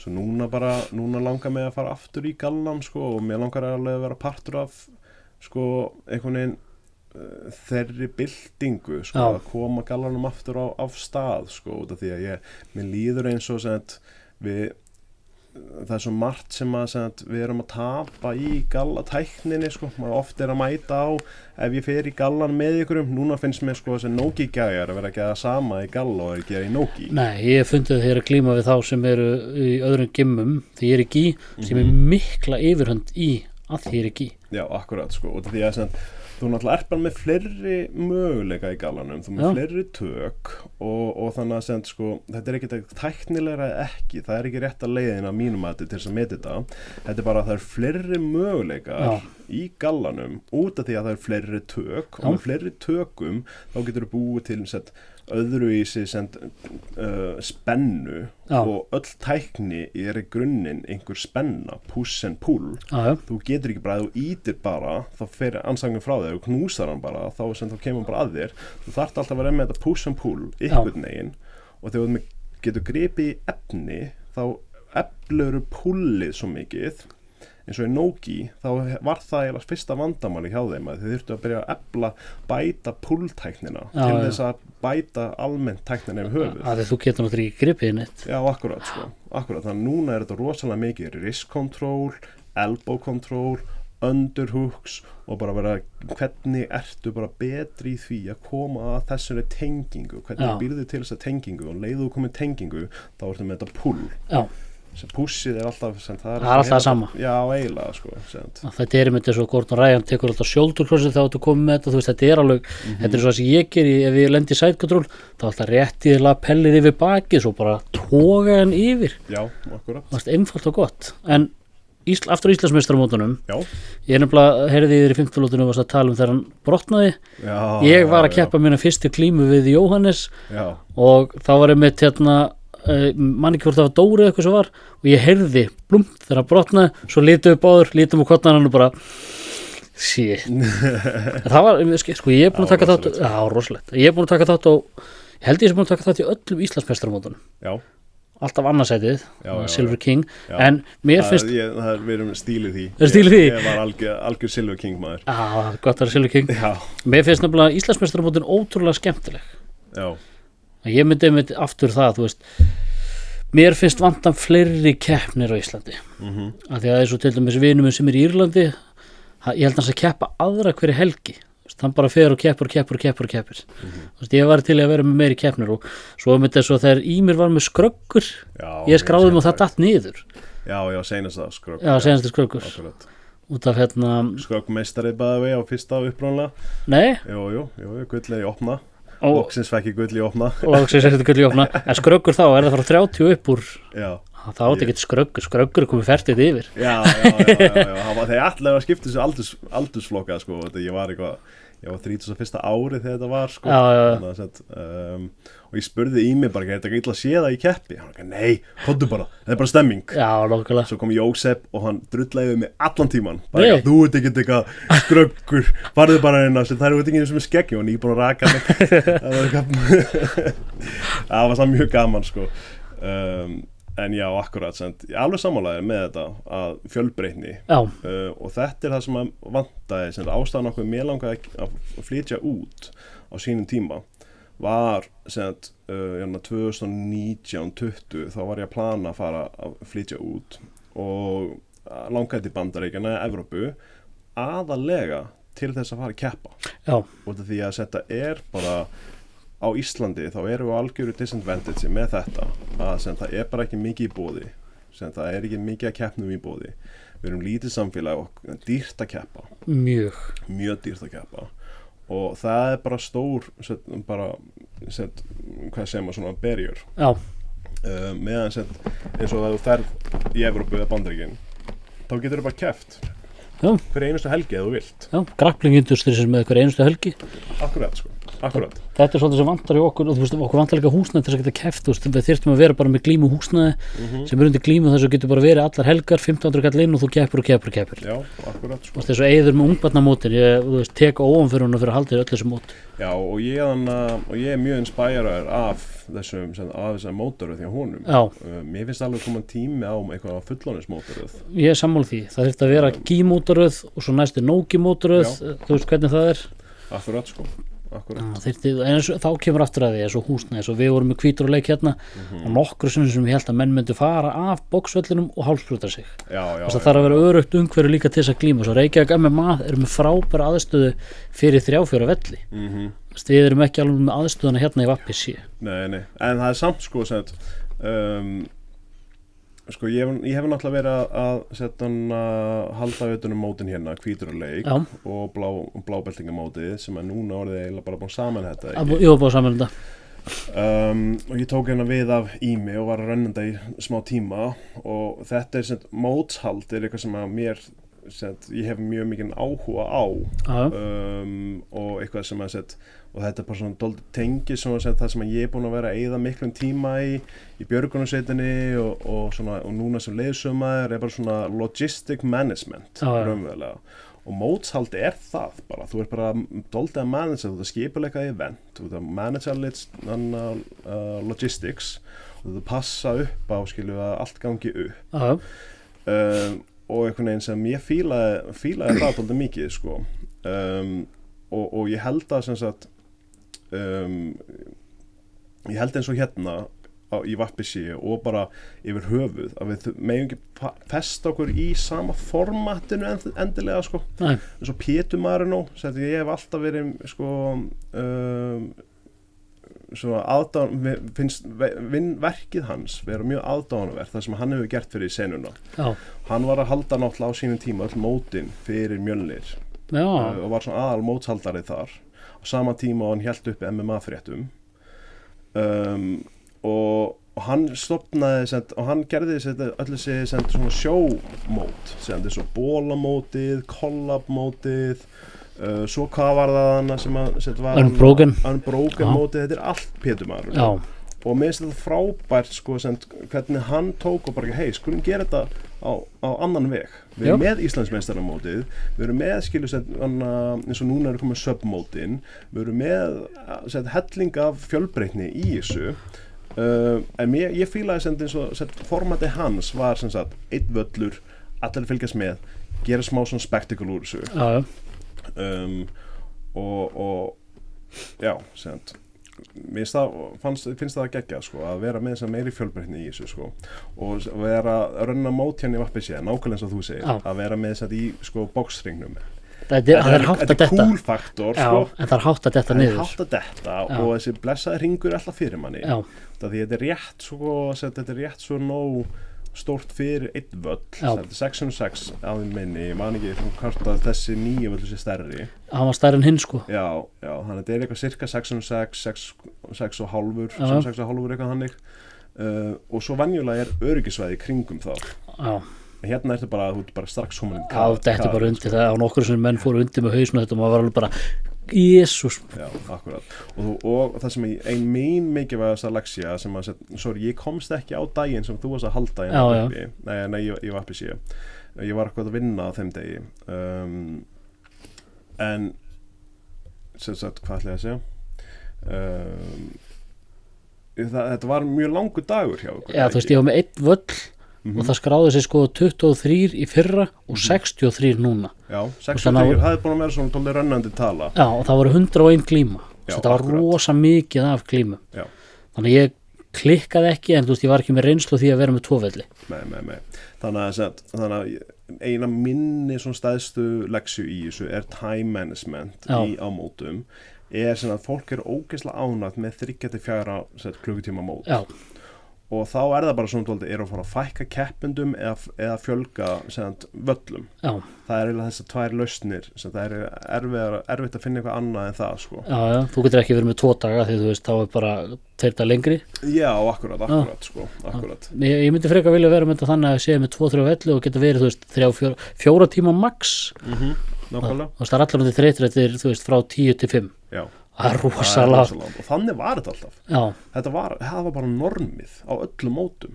Þetta júdóinu og jujitsuinu, þetta var bara ógeðslega langi dagar. Já. Og fyrir smoothkom, þú vissir ekkert hvernig þú mættir í byrjun dags og varst kannski bara að keppa eftir 4 tíma. Já. Þetta var bara eitthvað, fór alveg með hausinn á manni sko. Já, ég hef lent í þessu. Og bara get ekki borðað og allt þetta en svo mikið betra núna þetta eftir smoothkom vanna væðinguna. Já. Og þetta er svo mikið auðveldara að skipulegja mótin líka sko. Það var ekkert mál. Nei, og þannig og ef við hoppum bara í Íslandsmeistaramótin aftur þá ég var að starfa í BFD, þá tók ég þátt í öllum Íslandsmeistaramóturum seinustu 2 árum. Sem keftið þá líka? Eða tókst bara þátt sem skipulegiti? 2019 kefti ég seinaskipti. Já. Og svo eftir það tók ég bara þátt sem skipulegiti. Ég hjálpaði með undirbúningin 2019 en kefti svo sjálfur. Og svo var ekki 2020 var ekki mót, 21 var heldur ekki mót og svo 22, 23 og 24. Já. Ég var involvaður í öllum þeim mótum og var mótaskipulengið á 23 og 24. Já. Eða eitthvað cirka bát, kannski ykkur fact checka mig í kommentunum, en cirka bát þannig. Ég tók alltaf þátt í öllum þessum og það var bara mjög gaman en krefjandi. Já. Mjög krefjandi sko, og líka það að þú ert formaður. Já. Og að vera móta skipuleggjari og formaður er ekkert sama. Það er ekkert sama skillset sem þú þarft í þessar 2 og ég var alltaf mikið betri einhvern veginn sem mótaskipuleikjarinn fannst mér heldur en endilega formaður og ég vildi ekkert endilega vera formaður en það var bara engin annar sem var einhvern tilbúin að stíga í þetta. Nei, virðist leið svona eins og hún Margrét var Margrét Ír var formaður undan mér, hún frábær formaður en hún þurfti bara að sinna öðrum hlutum sem hún var að fara í ef ég man rétt meistaragráðu í lögfræði allavega hún var að sinna sínu sko já. og ég svona ákvað að stíga upp í það en mér langaði eiginlega bara að vera mótshaldari, mér langaði ekki að fá formannsstöðun endalaust og svo þegar ég var að biðja aðstoð og stuðning frá aðildafélögum þá fannst mér ég fá rosalega takmarkaðan stuðning til þess og það endaði með bara sem gríðarlega mikla orku og tíma sem ég sem sjálfboðaliði þurfti að setja í þetta og svo hvað fær maður tilbaka skilju hvernig tekur samfélagið á móti þessu það núna þegar við tölum þetta þá þetta allt jákvætt skilju en á þeim tíma þá var alveg mikið af röddum, gagnrýnum röddum sem var svona en af hverju eru ekki öll saman í þessu að reyna að gera betur staðan fyrir að vera setið bara á skilju örfá einstaklinga bara einhver stjórnarfólk sem það getur ekki endilega að rönna öllu bara starfsmanna það er þarft starfsmenn og þú þarft að sinna öllum sem mismöndu stöðum sko þannig ég þurfti að vera með mjög marga hatta sérstaklega á móti sem þú ert að tala sem í kjallaranum í Ármann og ég var mjög ánægður að við gátum fært mótin okkar þangað á Laugardalshöllinni og Laugardalshöllinni byrjaði að vera svo dýr og ég veit að það voru mjög margir sem að sjá eftir því sko að Íslandsmeistaramótin voru ógeðslega flott í Laugardalshöllinni sko en svo bara eftir COVID þá bara var þvílík sko einhver verðhækkun og einhver starfsmannabreiting og þetta var bara ekki lengur í budgetinu hægt að gera þannig að við þurftum að finna eitthvað meira budget friendly og þess vegna færðum við okkur í Ármann og ég setti upp þetta sem fjara vallakerfi sko sem bara svona þetta besta sem við getum gert nákvæmlega, það ekki fleiri vellir þarna já, akkurat, til að rönna svona mót það þarftu 4 velli sko sem það bara, og hvað eru lengi að rönna fullorðinsmótið skilur, við erum 3 tíma og krakkamótið skilur, við erum 4 tíma cirka bát og það er þetta að rönna það á einum degi eða þetta að rönna á 2 dögum Mér finnst það svolítið skemmtilegt að vera með krakkana fyrir hádegi og fullorðin eftir hádegi þá getum við hort á krakka sem stutt hann og verið svo eftir hádegi því að fullorðin mæta það bara þú veist ef fyrsta glíma á fullorðin er 1 þá mætir þú bara rétt fyrir hádegi og þá hefur þú tíma þegar smúðkompi breytir náttúrulega tímanu sjálft og þú veist maður fylgist bara með þar þannig að þetta er orðið miklu einfaldara það þyrfti að vera meiri samstæðu í það að halda móti líka og líka bara einhvern veginn sko átt að sjá það B&I þetta er ekkert eitthvað sjálfstæð stofnun eitthvað sem er óháð aðildafélögum aðildafélögin eru B&I það er svona sem ég finnst eins og vandi svona dóldi í umræðina eins og ég fekk einu svona eitt svar ég var eitthvað svona að pússa á einn svona stjórnanda að fá aðstoð og hann bara við erum búin að gera okkar hann bara já en nei þið eru ekki að gera þetta fyrir okkur þið eru að gera þetta fyrir sjálfan ykkur þið þurfum að koma og taka þátt í þessu út af því að þetta er bara það er ekki ykkur skilu það er engin skrifstofa, það er engin B&I skrifstofa sko, þetta er bara þetta er bara ég og þú þetta er bara skilu þjálfarar, þetta eru iðkendur, þetta er bara við þurfum að hjálpa staða sem samfélag til þess að gera betur, finnst mér sko, og hjálpa stað í þessu og ef við erum að halda svona stórmót þá þarf bara hvert aðildafélag að leggja ykkur mannskap að mörkum alveg sammála því bara dómara, sérstaklega dómara og svo vantar alltaf einhverja svona til þess að gefa út medaljur og vantar alltaf einhvern til þess að halda utanum vera borðdómarar þetta getur við bara hver sem er raunverulega þú veist, þetta er ekkert mál, þú veist, ef þú fær smá kennslu í borðdómarar þessum dómarana þú veist, bara eitt námskeið bara frítt, bara herri gjör söguleg við viljum mæta, vilja koma og vilja hjálpa okkur þú veist, þetta eru bara svona lítil æfingar mót sem maður er með og svo það ætlar að fara að keppa erlendis að þá er gott þú veist, að það verið borðdómari, verið þjálfari þú veist, að vera allt þetta til þess að skilja þetta betur þú veist, ég fór ekki að skilja þetta fyrir Laufey fór að keppa þá fór ég að skilda dóttir mín þá fór ég að skilda því þá fór ég að hugsa ok, þarna færum 2 stig, þarna færum 1 þú veist já, akkurat, og eins og með dómara það er bara dómarakrísa á landinu það er það allir viti það sko. okkur vantar fleiri dómara og okkur vantar reyndari dómara og þetta ætti að vera aðalagandi staða. Þetta ætti bara að vera bara eitthvað, skilu, ef ég tala við þig bara, Þröstur, viltu ekki koma og dæma og taka þátt í, skilu, íventinu, það alltaf svo góð stemming. Koma og hafa góðan dag saman. Mér, sko persónulega, þar sem ég skil stíðin svona sirkabát, þá væri ég alveg tilbúin að taka dómgæslegstar ef einhver myndi biðja það. En þá er líka það, þeir heyra hérna. Þeir heyra hér, en ég er ekki að biðja að fá að koma. Það er nóg að gera hjá mér, en ef einhver biður mig, ekkert mál. Akkurat. Þetta er svo að sér að vorum að tala saman að vera, að því hann stutti Hvítur og Leik, ég stutti Reykjavík Open. Við erum í samstöðum við þetta og við ætlum að halda þessu samstarf áfram og vera bara að hvetja hvort annan og íta og alla í kringum okkur. Og svo vantar bara hinn að klubban að koma með okkur, af því við ætlum að gera þetta þannig að það er sem sagt, eins og hérna við vappið séð, þá var síðast þegar við mættum allir klubbanir og svo ætlum við verið með Reykjavík MMA og svo ætlum við verið með Mjölni. Þannig að við ætlum að reyna að búa til svona stemningu, einu sinni í mánuði til þess að byrja með, sjá hvort það sé hægt að bæta þetta til þess að fá alla saman. Já, það var einn af punktunum sem þegar ég stofnaði hana dómarahóp BAði í, það var einn af svona hlutum sem bara eitthvað, þetta var mjög stór punktur, að bara eitthvað koma hópnum saman, tala saman og því að þú ferða mót og þið sem dómarar eru ekki samstíga, það er rosalega leiðilegt fyrir mótið. Það er svona dálítið blettur á mótinu sem þegar einn dómari að gera annað en hinn dómarinn. Og okkur vantar bara að búa dálítið til standard. Þess vegna skrifa ég sem reglunar. Þannig að sem að þetta kom út í bara svona PowerPoint skjali sem ég held að flest aðildafélög eru með núna. Og bara einfalt yfirlit yfir reglunar og bara til þess að reyna að koma öllum saman á sama borð. Svo var ég að hvetja menn til að eftir mót taka debriefing og fyrir mót að samstíga sig. Þannig að ef það er mót framöndan, hittast, samstíga sig og bara svona fatta bara hvað finnst mér, hvað fannst mér getum gert og bara tala saman.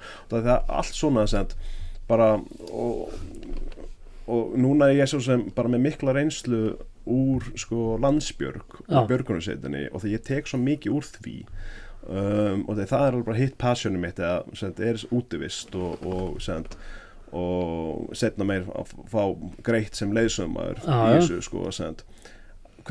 Landsbjörg er bara frábær fyrirmynd fyrir sjálfboða félag BAði erum bara sjálfboða félag. Það er það, þú fær ekki greitt laun fyrir að fara í þessu? Nei, það er langt í land að fara að þetta sé ykkur fara að vera ykkur alvöru stofnun, það er alveg mjög góður hlutir sem að hafa verið gerðir og þetta er allt nauðsynlega skref, en það bara, þú þarf svona dálítið að virkja samfélagið, það er ekki allir bara eitthvað, allir út í sínu horni, make a sense. Bara, já.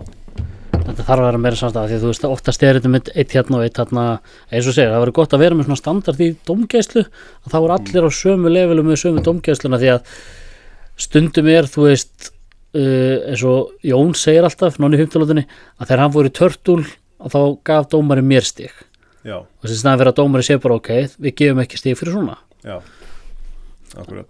Þetta er svo rosa mikið sjálfboðastarf, maður finnur það bara, þú veist þetta er því sem er lengur í þessu, alla keppnir og allt þetta að þú veist, við fáum ekki styrki frá ISI eða fáum ekki styrki, það er ekki tilbúin að setja pening í þetta er ekki svona fræg íþrótt. Nei, akkurat og líka já, akkurat þetta er alveg þetta er mjög ung íþrótt við erum náttúrulega átt að góða því líka og við erum ekki partur af neinu styrkleikan eins og veikleikin sem ég á að tala við erum ekki partur af neinu governing body. Nei. Það er engin ein stofnun sem er að halda utan þetta sem er með langað sögu sem þetta er ekki ólympíuleikana þetta er svona jaðaríþrótt bara í lókdagsin þetta er jaðaríþrótt þetta er það sem er ekki búin að vera er ekki búin að implementa inn í kultúrið eða svona inn í struktúrið á Íslandi eins og box, eins og MMA nákvæmlega það er bara, það er meira það er heitara mál og það er að vera að lemja fólk en í okkur er þetta svona við erum að glíma en það er samt, við erum hvergi inn í neinu struktúri. Nei, Við erum ekki að fá, við getum ekki fengið sko styrki frá neinu út af því að þetta er ekki íþrótt.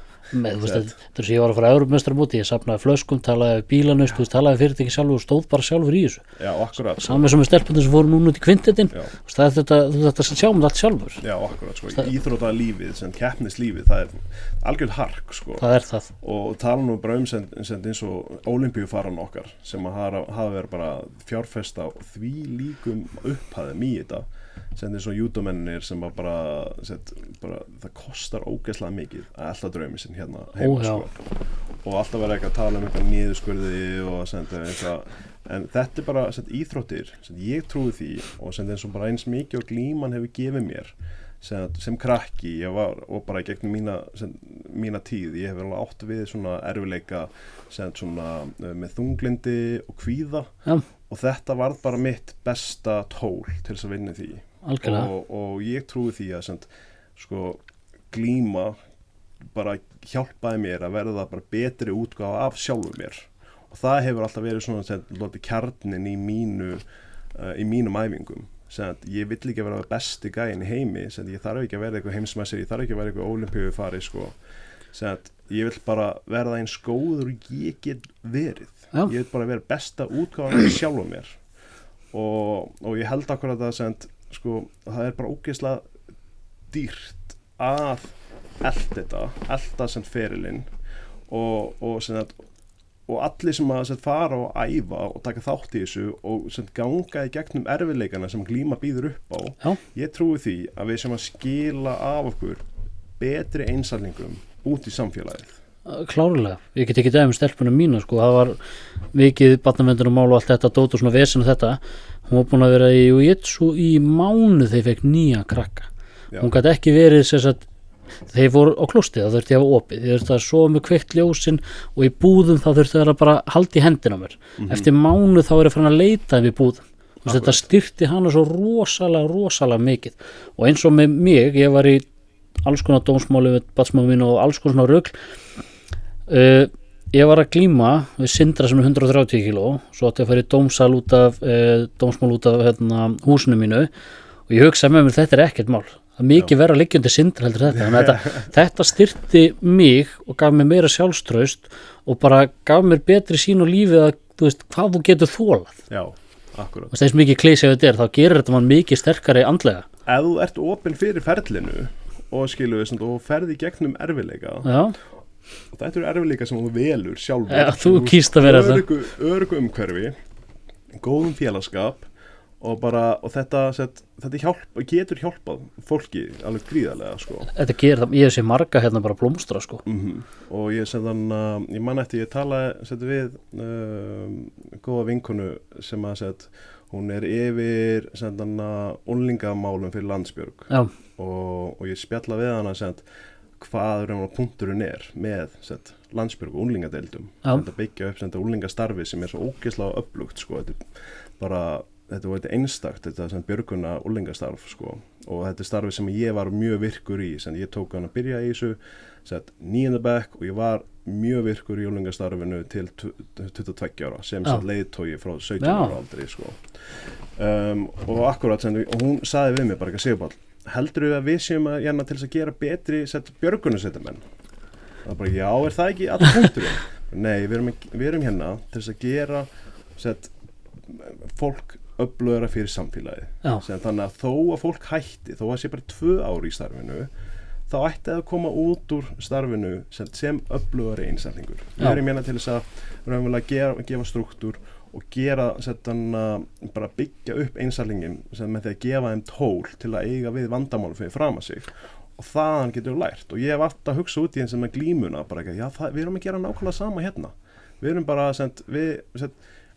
sem þjálfari og ég hef bara mjög sterkar skoðanir þjálfana aðferðir og og bara minn sem þjálfana stíl sko, og það er svona dálítið mitt passion að vilja vera þjálfari í sportinu sko. Og það er alltaf gól númer 1 eru að skila sterkari einstælingum út í samfélagið Já. kannski dóldi stertir orð að teki en það er bara svona hvernig ég orða þetta fyrir sjálf á mig sko. Já maður þarf nefnilega að búa til einstaklingar sem verða betri manneskjur Já, og sama tíma skilur við þau eru náttúrulega að koma með helling þegar einstakur labbar inn þá bara af hverju hann að koma að æfa bardaíþrótt Já. Þetta er ekkert allra en þetta er fyrir alla þetta er svona að allir ætti að prófa svo getur þú bara valið hvort þú fílar þetta eða ekki og klárlega og það er engin típa það er engin ein típa sem er bara í vitsui bara í bardaíþróttum það eru alla típunar það er bara mismöndi mjög mismöndi hverju stikka sko. Já. og sýnir svona dálítið innri mann held ég sko. þegar þið glími við mannesku mér finnst ég læra meira þig sem mannesku bara frá fyrstu 2-3 mínútur að glíma við heldur en sem ég get lært við bara að tala Já, af því þá til líka átökum þá líka sér maður hvar maður gefst upp þú veist, er hann þrautsegur eða hún þrautseg er hún fljót að gefast upp og svo náttúrulega eða fljótur að gefast upp og svo æfir meira og kemur alltaf meiri þrautsega Akkurat, og hennar leikglaður skilur sem ertu tilbúin að koma að leika með mér eða ertu að passa upp á egoið þitt langar að vinna fyrir hvert skilur við og þetta er bara svona hvað ertu þetta er bara að þú getur ekki falið neitt ekki neitt að glíma, intentionin eru mjög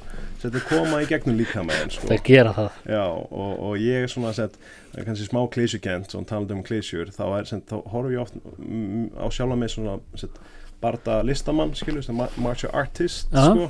Mér finnst það að vera ógeðslega öflugur partur að því sko. Ég er competitor setni nummer 2 sko. Það var bara, ég fór að keppa út af því að ég brannaði nú út sem úlingur í keppnisferlunum mínum og svo þegar ég fór að æfa í Itsui þá fílaði ég hversum frjálst samfélagi var og ég bara ég þarf ekki að keppa nema ég vilja keppa Nákvæmlega, er ekki eins og sem í judo þú þarft að keppa til þess að vera þarna hérna fólk getur bara verið að dúla sér 2-3 í viku og ekkert vesen Akkurat sko Engin pressa sko og ég ákvað það að fara að keppa aftur á mínum eigin forsendum og ég stóð mig svo margfalt betur á mínum eigin forsendum þar sem ég ákvað bara sjálfur ég ætla að keppa til þess að vera betri í sportinu mínu til þess að ná og var að æfa í meðdaða sem var mjög svona keppnisorientaður og margir hérna í Vappi Séf sem það var öflugur keppnishópur og ég var bara svona ok, ég ætla bara að sjá hvað ég get gert sko. og var að keppa á mínum eigin forsendum og gekk mun betur sko. og svo náttúrulega bara svo gerist lífið og svona keppnisferillin mér var ekki alveg kannski langur og ég hefði viljað sko. Nei, það er alltaf tími til að byrja aftur Já, algjörlega en ég hætti þannig aðeins út af sko heilsufarsvandamálum alveg rétt 24 já því að hvað 2019 þá keppi í Íslandsmeistaramótinu svo kemur COVID og þá ég eins og ég nefndi áðan sko bara svona einhvern veginn reyna ég var alveg bara, ég sá ekkert annað heldur en ég veit svo ég var búin að smá heila þó mig bara viljandi til þess að verða bara keppnismæður sko og ég ætla bara að verða bestur, ég er bestur og það bara svona komin dálítið á þann stað sko og það var mjög erfitt að stoppa sko ég vildi bara halda áfram, ég reyndi að æfa eins og ég gat innan regluna en það var bara mjög krefjandi og svo COVID endist náttúrulega 2 ári það var rosalega tími sko Já, og það mun lengur en mann hélt og svo byrja ég að æfa aftur og þá byrja ég alltaf að finna að fá eitthvað svona krampa í magan byrja að fá eitthvað svona erfiðleika bara með meltingu og ég reyndi að æfa eins og ég gat í gegnum þetta ég var oft þurfti bara að hætta á miðri æfingum og það ég vil lápa út í hotni í krampakasti sko og þetta var bara mjög óþægilegt og ógeðslega bara og ég bara vanur að fá hörkunum minni í gegnum lífið sko og já, ég hélt bara áfram þangað til ég var að fara að keppa Mjölnir Open og alltaf sko að sína hvað ég geti gert var búin að vera í þessi pásu minni og svo fæ ég flare up eða fæ svona er slæmur í maganum sem fæ svona, það kalla bara flare up þannig að í vikunni aðfarandi aðdragandi að mótinu og ég bara á föstudeginum bara eitthvað shit ég þarf að sleppa ég að keppa og félagi minn, Birkir, hann eitthvað sem segir, hvað er versta sem getur gæst og eitthvað tappaði ég alveg hálfrétt og ég skrái mig og ég keppi og ég vinn eitthvað fyrstu 2 glímunar bara svona bara því að ég þurfti ekki að reyna það mikið á mig svo lendi ég hann á móti Stefáni og hann var svona að taka sín sem skref þá og var bara svona byrjaður og hann lét mig alveg lét mig vinna fyrir þessu og í miðri glímu þá byrjaði að fá flare up og þá var þetta bara game over sko. Þá var ég bara að reyna að lifa af sko. Það var bara, ég var svo miklu sársauka sko, og ég langaði bara að ná sent, og ég var svo fúll að hann svípaði mér hann fekk stig, ég svípaði hann tilbaka og ég fekk ekki stig og þetta var svona það var búin langur dagur hjá dómarunum og það var þreyttir og ég bara svona skil þetta alveg og ég vildi vinna á raunverulega bara rétt svo, ég vildi bara halda á og vinna á dómarútskörið eða hvernig ég var bara ef ég ekki submissið, bara lífið þetta af já, akkur, ég var bara alveg á þeim stað en hann vann mig á stigum, bara vel gert og hann er náttúrulega bara búin að sanna sig 100% hann er sko búin að sanna sig mikið hann Stefán en það var seinasta mótið mitt og ég bara og ég fór hann út til hliðar og var bara þvílíkum sársauka og bara búin að vera svona dálítið í því recovery síðan þá sko bara finna út hvað í gangi og þetta bara virðist vera ekkert svona einfalt vandamál ég manage þetta mjög vel núna ég get alveg æft nokkuð vel ég svona byrja að láta reyna á það núna þetta bara svona startholli að byrja að æfa aftur langar að sjá hvort ég komist á einhvern góðan stað ef ég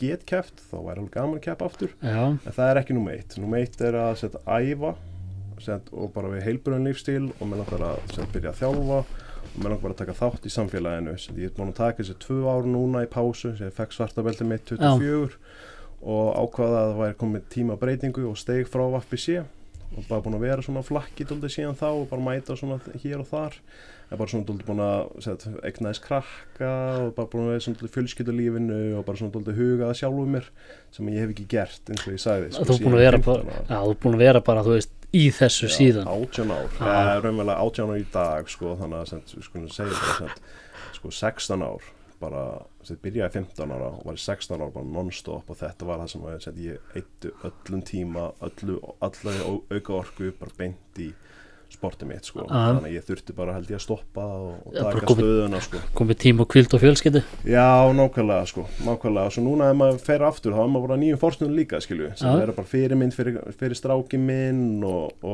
kona mín sem ég kynntist henni í FBC hún líka markvöldu Íslandsmeistari og fjólublábelti og hún var að æfa á Spáni algjör nagli sko, einn besta glímukona á landinu þannig að við erum alveg með svona powerhouse Við erum powerhouse, hvernig kemur krakkin undan ykkur? Já, nákvæmlega, hann vill auðvitað í fótbolta Já, pottið Þú bara sýnir ekki fótbolta og segir bara við alla í skólum ekki fótbolta Ef hann eitthvað eins og ég, þá gera hann nákvæmlega öfugt við pappa sinn Já, pottið, endar í fótbolta Já, nákvæmlega Já þannig að þetta er allir vegur með þetta sko. En ég er bara ánægður að geta tekið þátt og mér skaman að æfa með öllum þessu nýju einstaklingum og þátt í þessu. Það komið rosa margir nýju núna síðustu 2 árum. Já, nákvæmlega. Og bætast í hópin rosa mikið. Ég fann þegar við glímdum við tók upp á vídeo að þú gerðir þess að 3 tíma myndbönd úr glímunni til þess að útskýra fyrir mér. Ég var bara, ok, þvílík kunnáttu. Það er svo gott að vera með fólki kringu sig sem er tilbúið að hjálpa manni svona rosalega. Það er náttúrulega, eins og þú sér bara í þessu podcast, þá er ég náttúrulega algjör sem er mjög gott. Já, þannig að ég er alltaf á leiðinni í vinnuna, við erum keyra mig upp á Sólheimjökul, ég er að gæta hann upp á jökli. Já. Og þetta er 2,5 tíma keyrsla aðra leiðina. Já. Og ég þarf alltaf að passa með að fara í það stað, sko, ef ég byrja að tala jiu-jitsu, þá er ekki hægt að stoppa mig, sko.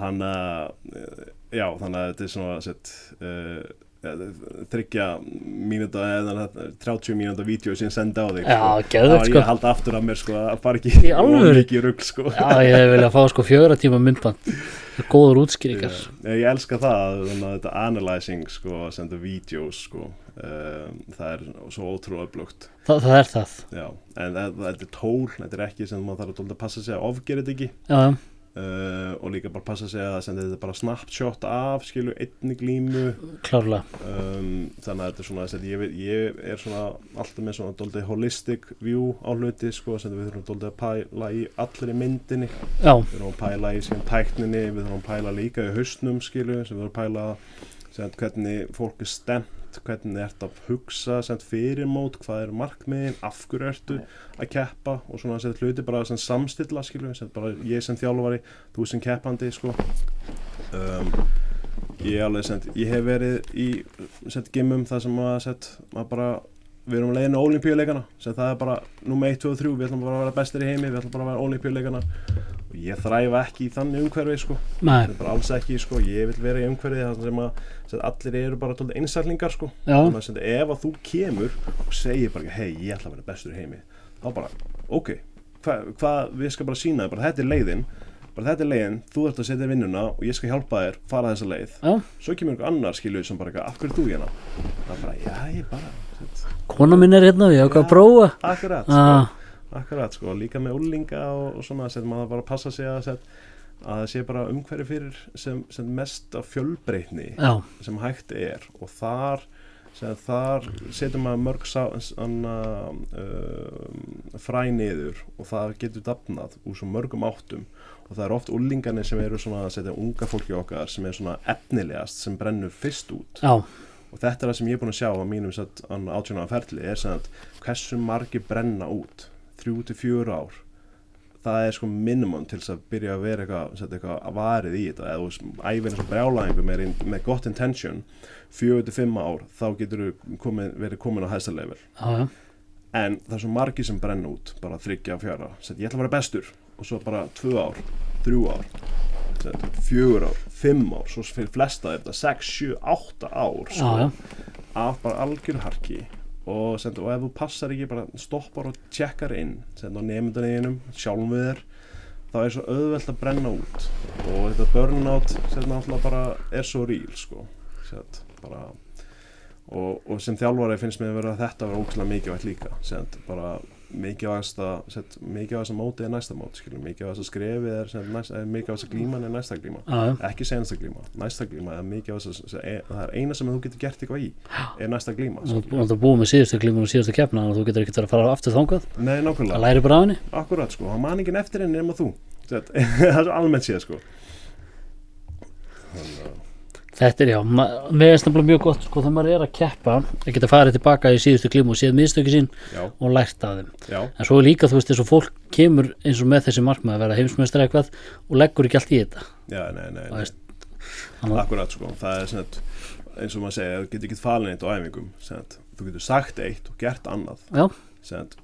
Það actionin sem að telja sko. Maður þarf að sýna fram á það að maður vilji gera hlutina almennilega. Mæta tímanlega, sinna æfingum. Það er þú alltaf að verða, skilur bestur. Og svo umhverfi skiptir rosalega miklu máli. Þú getur náttúrulega verið bara með sko, mesta talandi í heimi en ef þú ferð vitlaust umhverfi þá kannski bara verður ekkert úr því.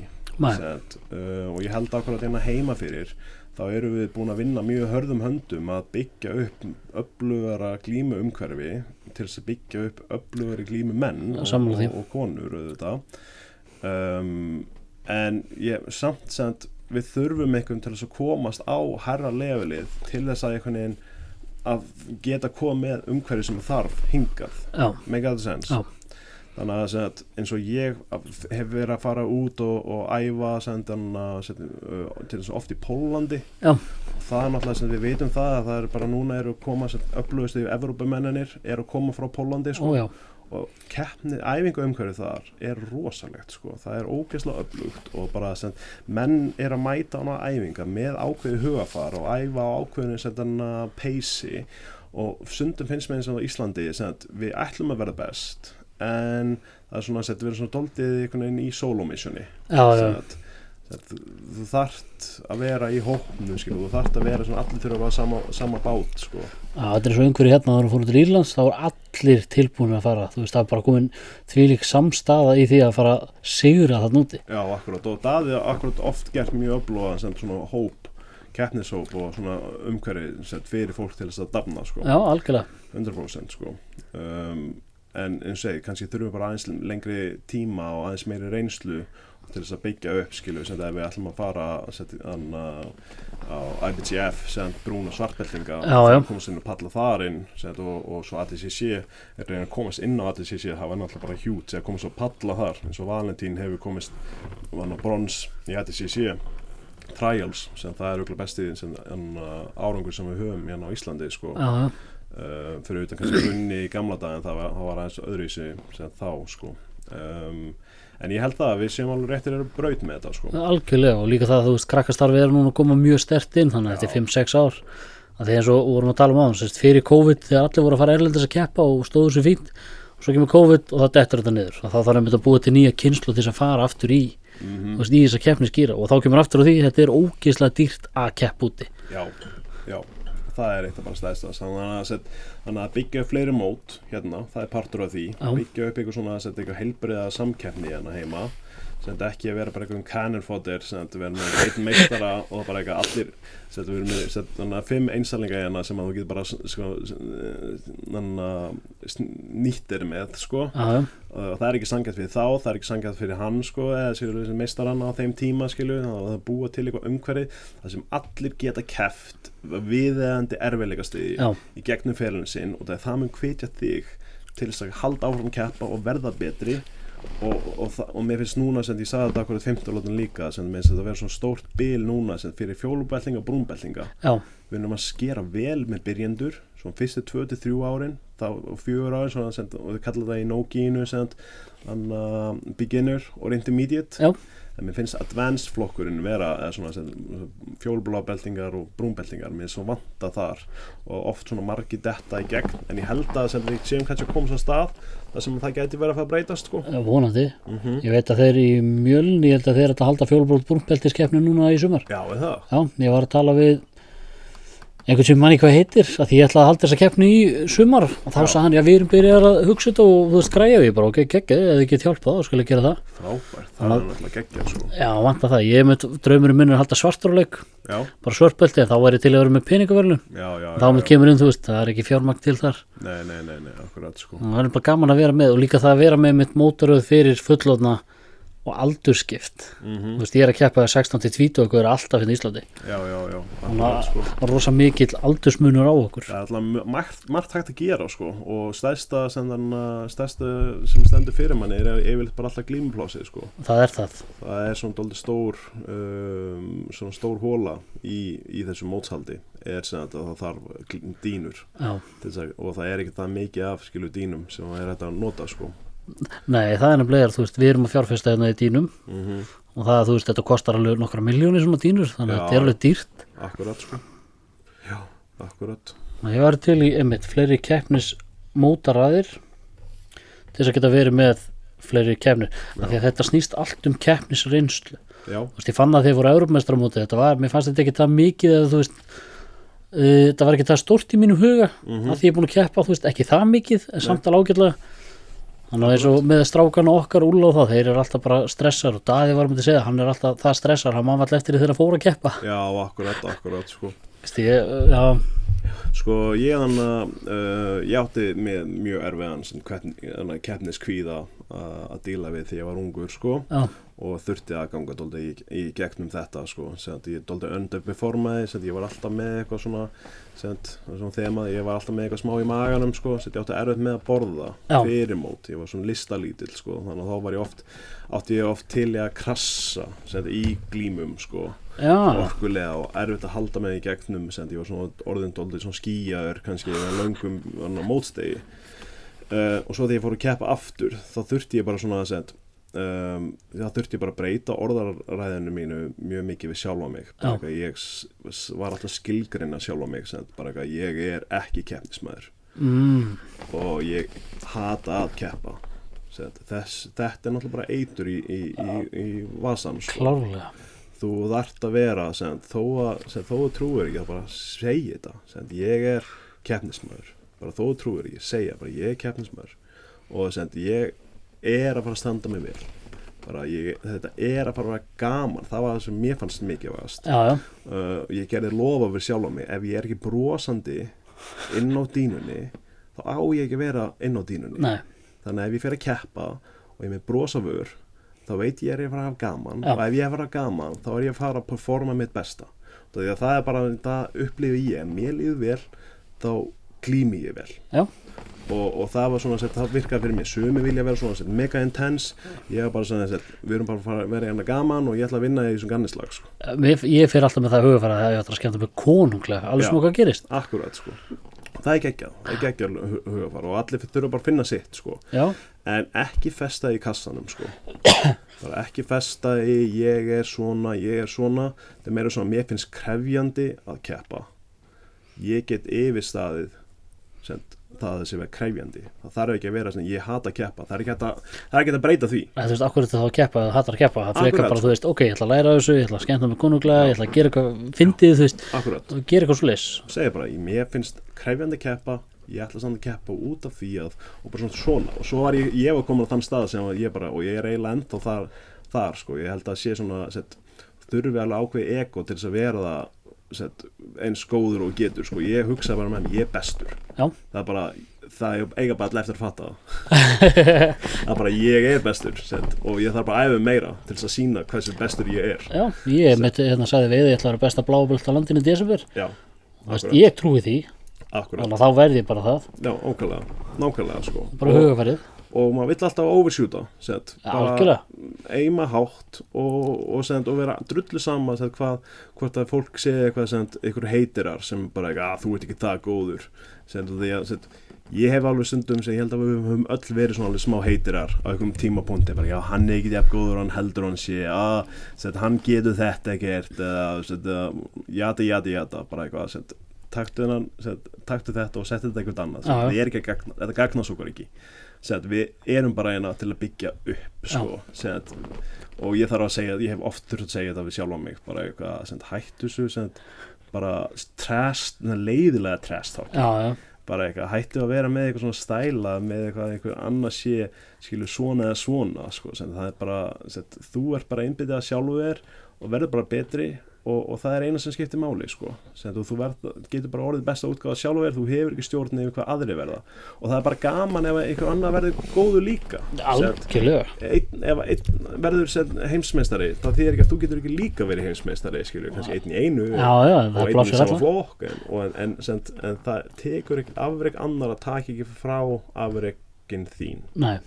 Þetta er svo ég var að keppa Íslandsmeistaramótinu fyrst þetta var í öðru setu, ég er miklu betri svo horfði ég á glímuna, ég bara gerði svo mikið af mistökum alltaf sko það er bara þvílíkt, þannig að ég hugsaði með mig bara ok, ég ætla bara að gera þetta fyrir mig þú veist þess að ég fór að Evrópumeistaramóti og fór til Írlands og allt þetta, ég bara gera þetta fyrir mig ég er ekki að gera þetta fyrir neitt annan ég er ekki að fá neitt fræða eða frama, ég er ekki að fá neitt fyrir þetta en fyrir mig er þetta afrek að vera komin á þennan aldur og geta keppt og bara verið, þú veist, ótrúlega dullur í þessu. Nákvæmlega sko, og það er bara persónuleg markmið og það er bara skiptir svo miklu máli sko. Að gera það.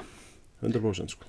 Og það er það sem vantar kannski í þessu ungu strákana, þú veist, þeir vilja allir vera lang bestir svo þegar tapa hann, þannig að þeir eru úlingar, það verða svo brjálar, lamp út af vellinum og ég skil það alveg. Já, akkurat og líka þá er bara ógeðslega mikilvægt að sýna, skilju, bara eitthvað, hvernig vilt þú vera þegar þú tapar, skilju, hvernig fólk, ef þú tapar, fólk mun muna eftir því, eða ekki, þú mun muna eftir því, hvernig vilt þú muna eftir sjálfa þér, hvernig viltu presenta sjálfa þig fram á við. Nákvæmlega. Og ég held að þetta sé ógeðslega mikilvægt fyrir unglinga.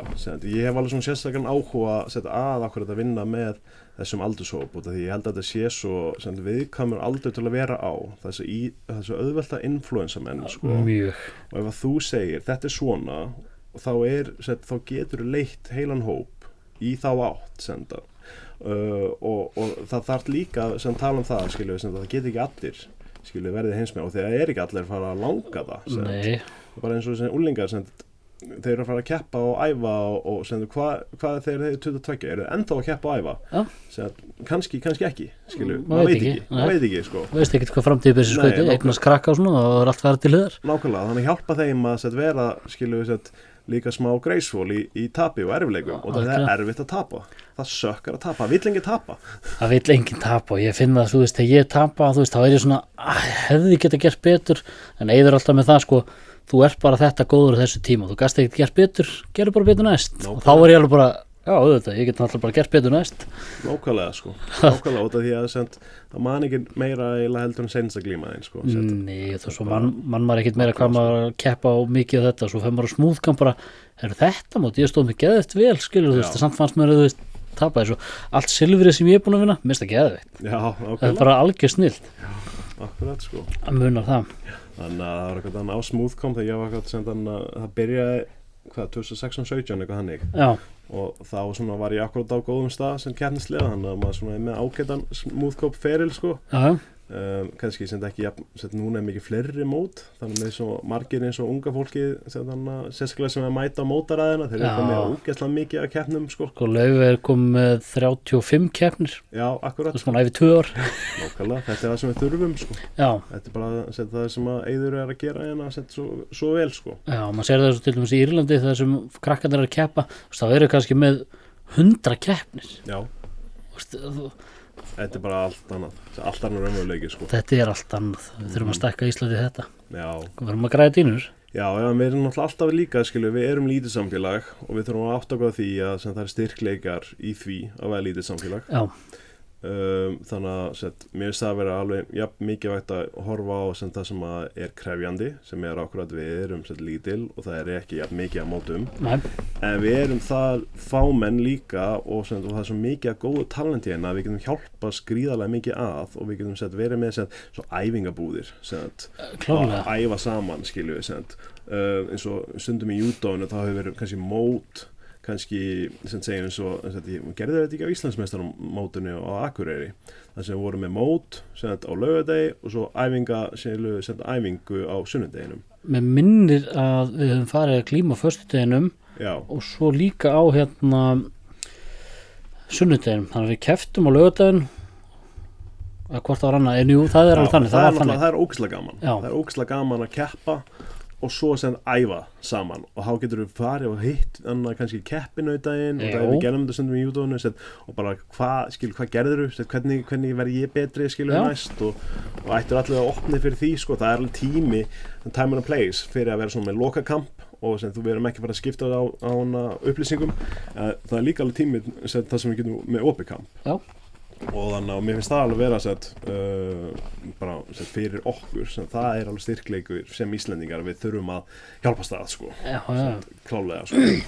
eins og núna þegar ég var að keppa á Reykjavík Open þá var ég alltaf að spjalla við stráki sem ég var að keppa fyrst og hann er hægt að tala við mig, ég reyna að vera reiður eitthvað þess að gaur, það er ekkert að frétti í þessu, þú veist, við erum að fara að keppa annarkvæmt vinn ég eða vinn þú veist, þetta er ekkert svona. Ég er að reyna að verða reiður. Já, ég var alltaf að gera like me when I'm angry. Já, ég var alltaf að gera að segja ykkur brandara við hann og gera bara ógeðslega fyndið.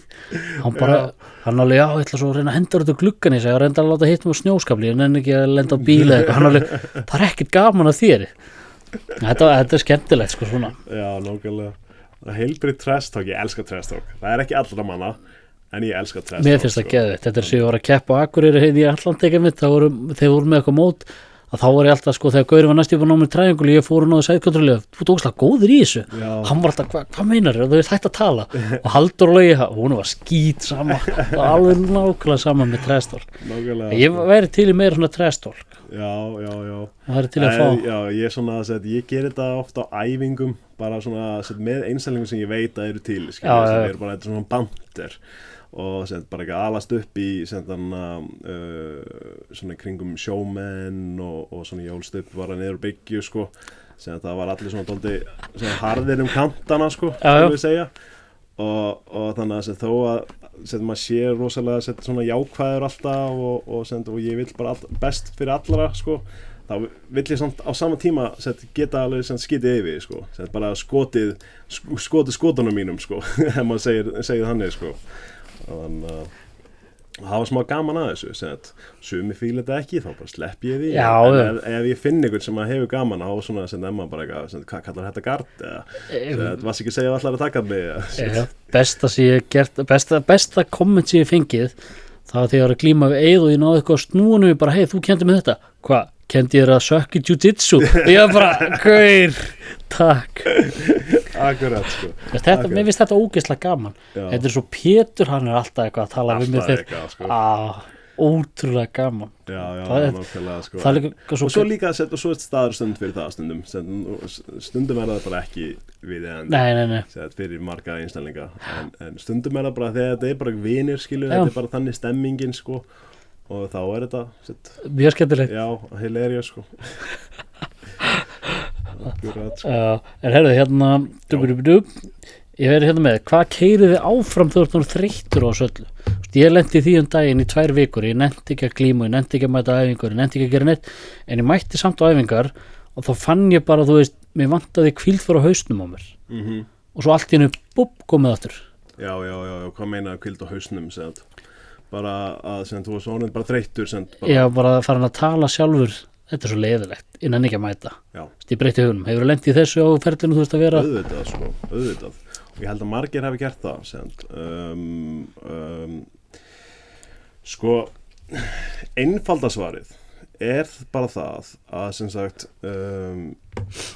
að vera með þennan aga, segð, aðmæta og, segð, og ekki leyfa, segð, ekki leyfa hvað maður kalla segð, motivation á íslensku svona, segð, þú getur verið ógeðslega motivated og þá viltu mæta á æfingar, þá mætir þú kannski ógeðslega mikið á æfingu, svo ertu með lágt motivation og þá mætir þú ekki á æfingar, en þegar þú setur bara upp strúktur, og ég hef fílað það, segð, ég set bara upp strúktur fyrir sjálfa mig og það er bara ákveðin ægi að halda mig í því og þetta verður bara partur af rútínunni minni og þó að segð, þegar mann langar ekki vera hana, þegar þú ert orðin þreyttur að halda rútínunni gangandi. Hins vegar mér þetta sem þessu margir örugglega saman með, bara hætt að vera aumingi og mættu bara margir verið örugglega saman því, en ég er ekki alveg þar, sko, ég vil að þú mætir og gerir eitt besta. Já. Það er nóg, sko. Bara, eins og ég elska þetta, mæting er bæting. Það er bara þannig, þegar þú mætir á, það er að gegja kvót frá George St. Pierre sem ég man ekki, og hann er mikill svona minn maður.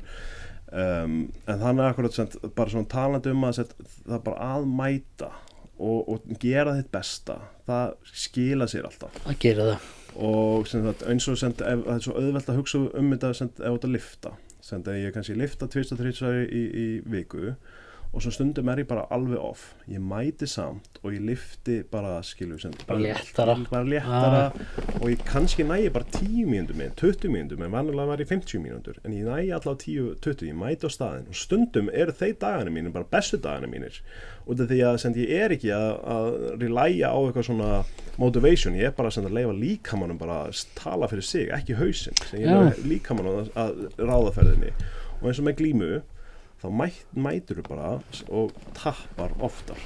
Þú bara sökkar í dag. Ég hef búin að lenda í þessu nokkur svona bara sökka geðt og þá bara, þú veist, tappar mann allir, maður er bara, þú veist, ok, bara, þú veist, það er eitthvað að. Já, akkurat. Og þá fer maður svona með í hausinn, sem þá bara eitthvað, shit, ég er ekki jafn góður og ég held að ég væri. Sem ég er ekki, ég held að ég væri betur en þetta, sem hvað er jujitsuið mitt? En svo leiðut komin í gegnum þá fattar þau bara náttúrulega það er næsta vika áttu kannski ógeðslega góða viku og þá fattar þau bara að þú ert jafn mikið þú á góðum og slæmum degi það fara allir fara í gegnum þetta the motions, sko, það fara allir upp og niður í skapi og performance og huga og þetta er bara ógeðslega merkilegt skilur sem mikilvægt að þú þarft ekki alltaf að vera upp á þitt besta svo lengi sem þú ert að mæta og reyna og vera góðu við sjálfan sig bara hættum þessu neikvæða sjálfstali bara ég er ekki góður, ég er ekki svona bla bla ég nennus ekki, ég hati þetta bara við viljum ekki gefa þeim röddum space til þess að vaksa. Nei.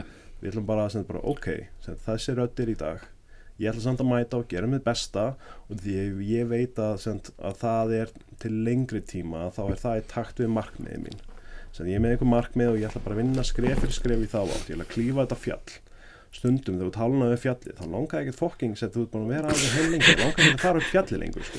En svo heldur áfram og svo þú búin að þessu þá ertu ánægður að hafa klárað þetta sko. Það er það sem ég gerir með svo mikla rútínu því ég mæti bara alltaf þegar ég á að mæta alveg saman hvernig við líður og allt þetta þú veist, ef ég veikur og mæti ég ekki en þú veist, ég hef alltaf mætt og stundum eins og segja að maður tekið nú pakka saman á öllum og svo kannski daginn eftir þá allt í kemur ég bara heyrði ég er alveg jafn góður. Algjörlega og frábær tími til þess að skerpa á vörninni sinni frábær tími til þess að skerpa á huganum þínum bara eitthvað, það er stundum þá keppirðu og mætir á mót á off-degi ég gera það síðast og hvernig ætlar að standa þig off-day á keppnisdegi? Já. Hvernig? Ég gerði bara mitt allra besta og þú veist, ég dominitaði stöðunar, svo tók að mig Darsi eða annað kontu, ég bara, þú veist, ok, þetta bara gerist. Akkurat. Þetta er ekki flókið. Nákvæmlega, sko. Þannig að við mætum á æfingu á off-day út af því að við ætlum að keppa á off-day. Já. Og það er sem við höfum ekki alltaf stjórn á öllum breytingum og forsendum, sko. Alls ekki. Þannig að þetta er bara æfing fyrir slæma keppnisdag, ef maður vill hugsa það þannig, sko. Klárlega gott það, að ef þú ert off og þarft að keppa off-degi, þá ertu bara búin að gera það, þú veist, það er búin að því maður er náttúrulega bara, þú veist, að æfa sig að keppa á æfingum. Já, og eins og sem bara ég hef upplifið þetta og ég veit að Daði Steinn hefur talað um þetta, sem að stundum mætir maður á off-degi og með enga væntingar. Já. Og þá getur við stundum performa best. Já. Ég upplifið það margoft á æfingum, sem ég með enga væntingar gagnvart sjálfum sem ég bara að leyfa líkamannum og í vitsunum mín að tala. Og þá stundum er ég bara eitthvað mega bara eitthvað svona vant ég geðu tekniður og allt bara smellu saman og öll þessi vinna sem ég er búin að setja og ég eitthvað alltaf sem þetta reyna að vera með hausinn eitthvað, gera þetta en svo stundum bara láta hausinn þegja og bara leyfa skilju þess að ég vitsunum að tala sko. Já, þegar ég held að líka með manns læri í vitsuði líka, það er ekki bara hausinn. Nei, og oft er hausinn komin á undan líkamannum. Já. Stundum er sem líka með koma undan og hausnum hans. Ég er ofta að segja sem þannig því ég er að tala við byrjendur og ég er að tala um eitthvað lítið detail sko, og bara eitthvað, það er svo langt í land fyrir mig og það er bara þeir eru með allt saman nema kannski eitthvað lítið detail og ef þú lagar það þá getur þú unlockað svo huge spike sko, sem progression spike. Þannig að þegar Jiu-Jitsu er ekki linear progress. Þetta er sko dalir og hæðir alveg sko endalaust. En maður horfið í heildamyndina, þá er þetta alltaf leiðinu upp. Já. En það eru okkur dalir og hæðir á leiðinni, í minni myndinni, sko. Og svo getum við enda minna í glímunni hæðir og hæðir, sko. Sem hvernig díla við það, sem mikro út í makro, sko. Já. Og þannig og það er bara ógeðslega mikilvægt að átt að sjá því að stundum þarf bara eitthvað lítið detail og þá unlockar allt saman og líkaminn kann þetta. Já. Hann veit þetta og veit hvernig á að gera þetta en þið vantar svona bara að laga eitthvað eitt og þá unlockar þau bara huge bara amount af skills eða vopnabúri sem þú ert með nú þegar en bara veist það ekki. Nei, þetta er svo daði, ég man ekki hvort vorum við Della Hífa, við vorum við Della Hífa og ég gat aldrei Della Hífa og ég bað Daði að hjálpa mér og svo þegar búinn og hann sagði okkur lyftir ekki hælnum frá jörðinni og ég var bara já, það víst að losa tengingar. Þetta smá atriði hjálpa mig geðveikt. Nákvæmlega. Það þarf svo lítið stundum til að maður lægi eitthvað. Akkurat, sko. og Daði Steinn akkurat frábæri með þetta, að finna þessi detaila, sko. Og ég hef alltaf verið svona, ég var alltaf mikið svona, og er ennþá svona mjög instinctual, svona glímumaður, sko. Og það var frábært að æfa með einhvern technician eins og Daða, sko. Já. Og mér tókst að efla svona technicianið mitt ógeðslega mikið, sko. Og svo tala ég oft um að vera svona strategist, ég held að það sé minn sterkasti,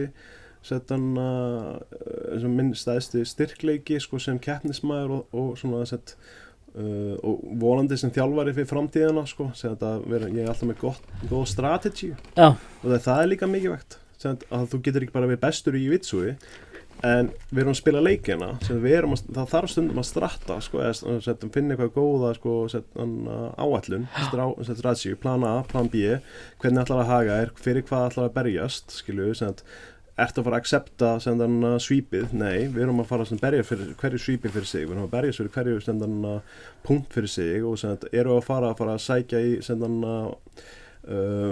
submission, ætlum við að fara í efri líkamann, neðri líkamann, hvernig eru andstæðingarnir og allt þetta, setja þetta saman og auðvitað getur þú bara orðið eins góður og getur í Jiu-Jitsu og æfingum máttu gera hvað sem er en þegar við fyrir að keppa þá ætlum við vera með sett markmið í glímunni og við ætlum með góða strategi fyrir glímuna og hvernig þú ætlar að glíma eða þú ert á stóru móti eins og þegar þú ferð út og þú ert hvað að glíma marga glímur Þetta er ekki 4 eða 5 glímur? Já, akkurat, og það er bara svona hóvært sko, stundum með maður glíma skilju 10-15 glímur eins og stráka unlingarnir daginn Já, í grappling Já, akkurat Ég held að þetta ekki 15 glímur á núli Já, og strategían þar er náttúrulega bara að vera eins góður bara overall glímumaður og getur og loka öllum hólum og þegar þú myndir fá svo mikið að mismandi stílum svo eru superfightar, svo eru svona minni mót og þú veist að hverjir eru sterkir á senunni, hvað þeir eru sterkir í, analysa anstæðinga, mér finnst, ég elska það að analysa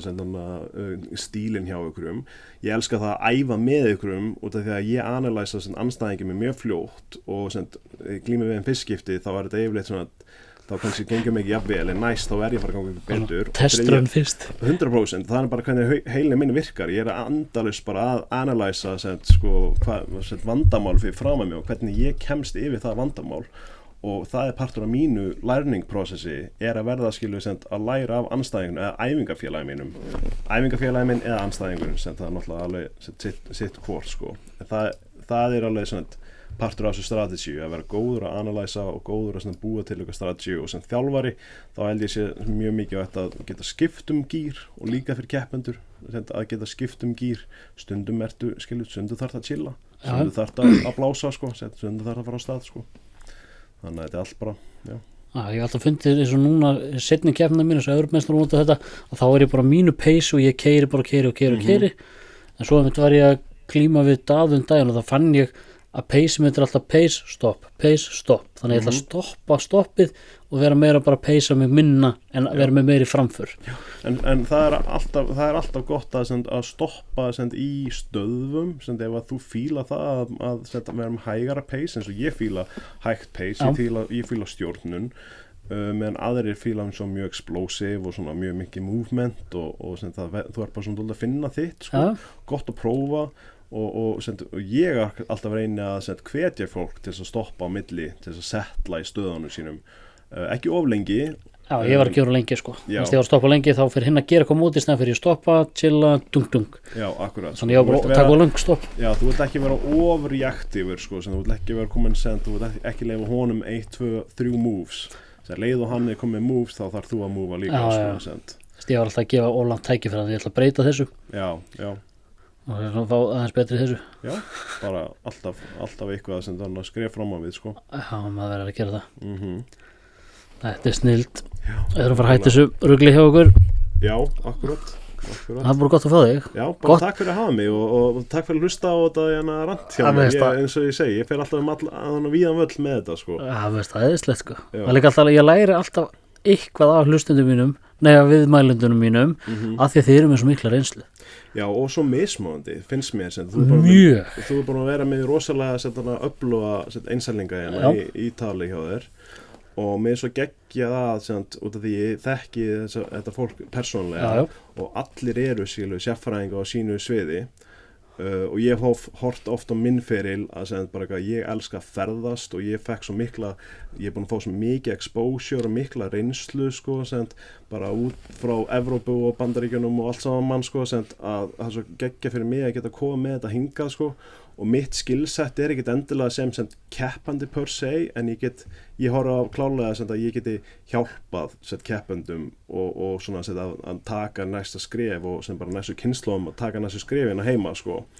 Og svo eins og við segir það með Eið og Daða og svo ertu búin með Ara Pál, Önnu Sofíu, Helgi Rafn þetta er alveg stór hópur af frábæru fólki og hlakka til að sjá fjölbreyttan hóp í framtíðinni og eins og við segir því fleiri svona einsælingar sem maður tala við á þessu háu leveli þá áttar maður hvað allir fara sín eigin veg algjörlega þetta er alltaf bara við getum sagt að þetta sé allt sama fjallið en við fórum öll mismöndi leið upp fjallið sko. það fara ekki allir sömu leið upp Esjuna nei, nákvæmlega sko. Og svo kemur allt inn á milli þú veist þetta er ykkur svo Helgi Rafn, Taekwondo yfir í Jiu-Jitsu, Judo yfir í Jiu-Jitsu þú ert að ferðast mikið, annars var við búin að keppa mikið svo er ykkur annar sem ekki búin að keppa þú veist að allir sem ég hef talið við hafa keppt rosalega mikið það finnst mér verið með galdur við það að verða góður að fá keppnisreynslu og kannski svona ég ætla ekki að draga þetta of lengi en góðu punktur til enda og ég trúi því að Jiu-Jitsu er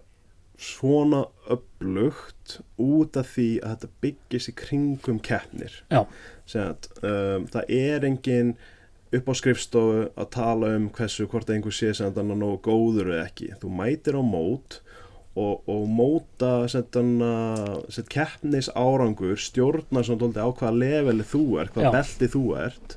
Þú kemur svo tilbaka í gimmið þitt og þar svona þetta miðast við skilu sem innan félags, hver eru hvað góðir, þannig þurfi ekki allir að keppa, en svo lengi sem að sko, klúbburinn að taka þátt í keppnisumhverfinu, það býr til standardinn og þetta svona survival of the fittest. Ef að tækni, ef þú segir þessi tækni ógeðslega góð, en hún virkar ekki í mótum, þá þessi tækni ekki relevant. Sko.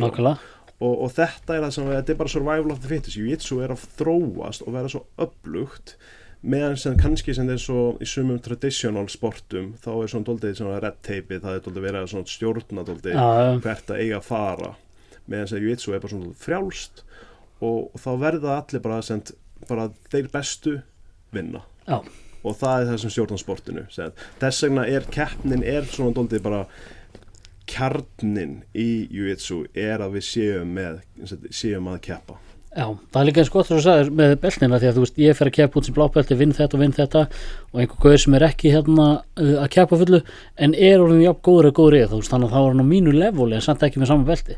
Akkurat, þetta þetta góð punktur sko. Já, og við sjáum bara beltin hefur búin að breyta sér value ef við bara tölum bara algjörlega, bara yfir 10 ár, 15 ár beltin breytast og þetta bara lifandi kerfi og ég held að sé svona ákveðin það var mjög mikið beltabólga beltabólga sko á sínum tíma það sem var bara allt í einu urðu mikið fleiri svartbelningar og leið og var mikið fleiri svartbelningar þá var mikið fleiri brúnbelningum og fjólubeltingum og þá var svona allir lefalaust upp og núna eru búin að vera til svona stöðugt finnst mér í smá tíma sko með þá beltin já, mér finnst það að beltin vera svona búin að vera nokkuð stable í svona 5-6 ár sem hvað það þýðir að vera svartbelti svona nokkuð stöðugt það þýðir að vera fjólubelti búin að vera svona nokkuð stöðugt en það var ákveðin beltabólga það sem var svona út af því að okkar bestu menn voru brúnbeltingar, okkar bestu menn voru fjólubeltingar og það var standardinn og svo því herra sem þeir fóru því svona allir aðra undir svona dálítið fylgja sko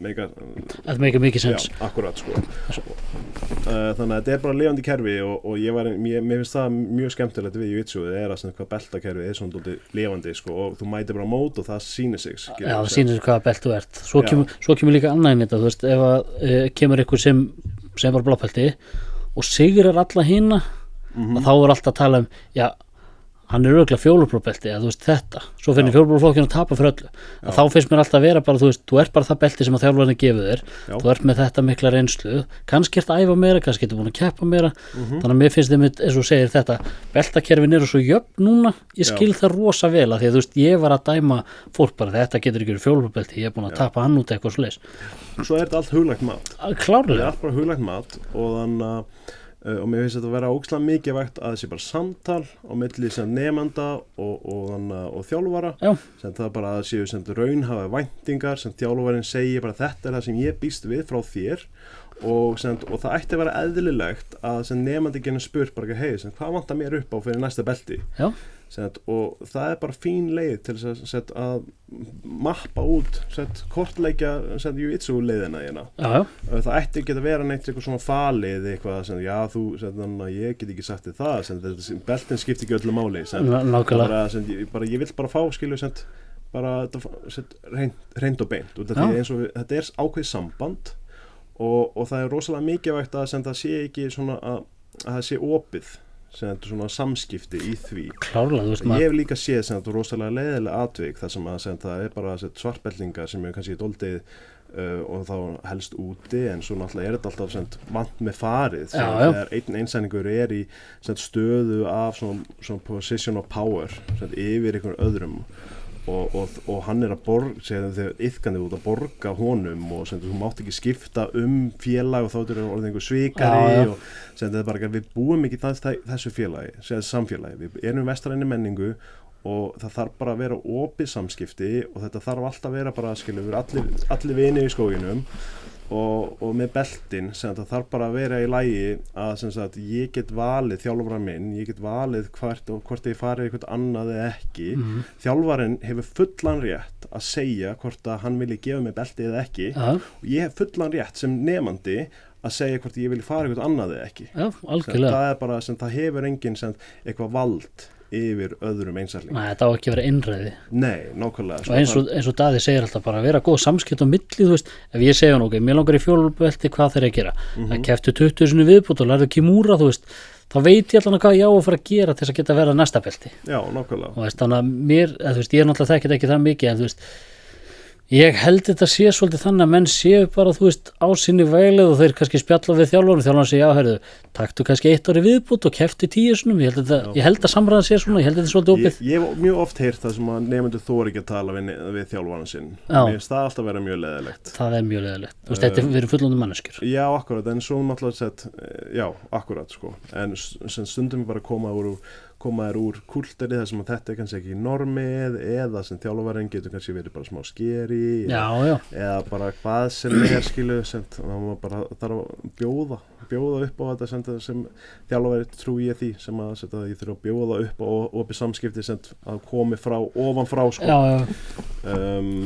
En já, það er bara sett sem bara, ég held að við séum á mjög góðum stað hérna heima fyrir sko, öll félag ég held það nefnilega bara maður sér það á mótunum það var svona smá ójafnvægi og smá tíma eins og núna finnst mér bara allir vera komnir á frekar gott plan sko. Finnst þetta mjög jaft level sko. Já, akkurat. Maður sér alltaf 1 sigra hérna svo kemur næsti svo þessi, þú veist, þetta er að skiptast vel á. Já, og ef einhver er með blábelti og einhver annar segir, nei, hann er fjólubelti, bara ekki að, sko, fyrsta lagi skulum hætta þess að hann er þetta, bara hann er með. Hann er með það. Hann er með blábeltið og hann á kannski skilið að fá fjólubelti, hann er ekki með það. Nei. Og þú ert ekki beltið þitt. Þetta er bara eitthvað, skilju, þetta er svona svo í fótboltanum að ég er í 3. deild eða 2. deild, skilju, þú ert bara í blábeltingadeild, þú ert bara og þú vilt heldur ekki að fastur í deildinni. Nei. Það er ógeðslega leiðilegt sem sambakar, eða skilju, þegar ég var með blábelti mitt, þá leið mér oft eins og ég var fastur í einhverjum kassa og mér langaði að taka næsta skref, en beltið var bókstaflega að halda aftur á mér. Og þegar ég fór að mæta á æfingu og það var allir vildi ekki tapa fyrir mér og ég fekk svo oft það sem að andstæðingur minn fór bara eitthvað yfirum og þegar hann vildi ekki tapa fyrir mér sko. Og það var bara ógeðslega erfitt að mæta á æfingu og hafa ágjör af því hvernig mér er þið tekið út af því að mér leiði ekki eins og beltið og hæfileikarnir mínu væri á réttu á sama stað sko. Og þá fekk maður ógeðslega mikið að kommentum, ógeðslega mikið bara, já, þú ert ekki blábelti og þú ert að vera svona og ég veit það að margir sem eru örugglega að hlusta hafa upplifað eitthvað svipað sko.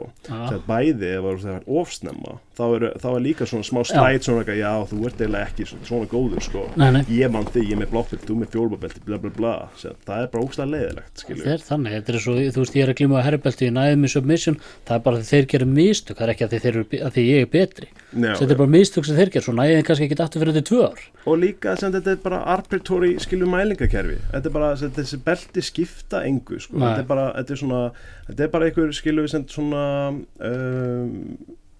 merki á leiðinni skilju. Þetta er bara svona stop signs á leiðinni sko.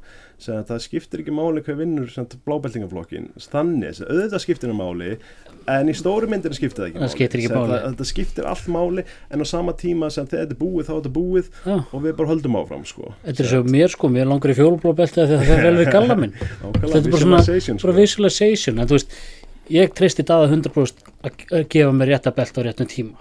Þegar hann tekur tímabil það sem við ætlum að glíma, svo tekur hann glímu við mig og sér með þú veist hvað er stend og þá, þú veist, glímur er kannski ekkit við mig í 2 mánuði, þú veist, ég veit ekki hvernig það er, en þú veist, hann er alltaf tilbúin að glíma og þá get ég spurt, herðu, hvað vantar mér upp á að fara lengra eða þú veist, bæta mér þessu. Já. Þú veist, ég spurði hann þegar ég á hvítbelti, ég sagði, hvað þarf ég að gera til þess að fá blábelti? Já.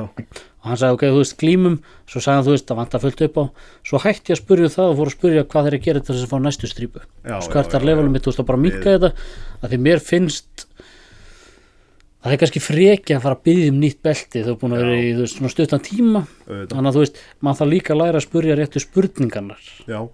Það finnst mér, þú veist, ég er að læra það í gegnum Eið og Daða Pétur að spurja réttu spurningarnar, ekki spurja bara, þú veist, hei, mér langar í brúntbelti, bara, gaur. Já, akkurat, sko, það er ekkert gefins í þessu, sko, og kannski ég hef þetta bara sem loka orð, ég ákvaða að mér langaði að fá svartabelti mitt frá Daða. Já.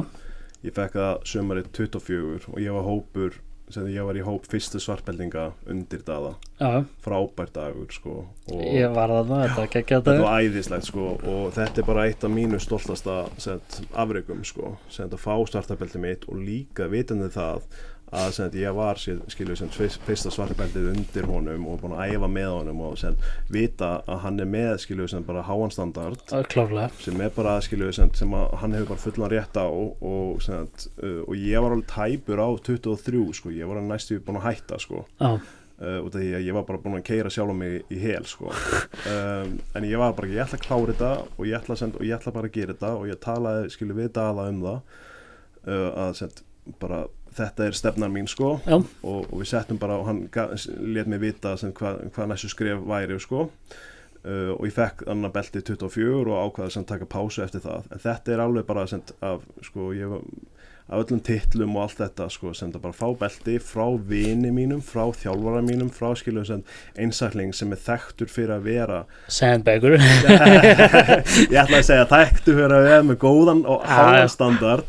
Þetta var bara ógeðslega, ég var ógeðslega stoltur af því út af því að ég vissi það að ég var bara undeniable, það sem ég hugsaði fyrir svartabeltið mitt, ég var bara ég ætla að vera undeniable, bara ég ætla að vera, þú getur ekki sagt að ég sé ekki svartabeltið, ég það góður. Já, ég þegar ég fekk blábeltið frá það, þá bara vissi ég að væri blábeltið. Já, akkurat sko. Og því þá var allir að tala að þeir eru svo lengi að gefa beltin hérna, þeir eru sandbag og ég spurði bara hvað væri sandbagging og hann sagði bara gaur, við erum bara með það high level og við erum að stefna það hátt að við ætlum að hafa beltin okkar þannig að þú getur færi út sem blábelti og unnið. Já.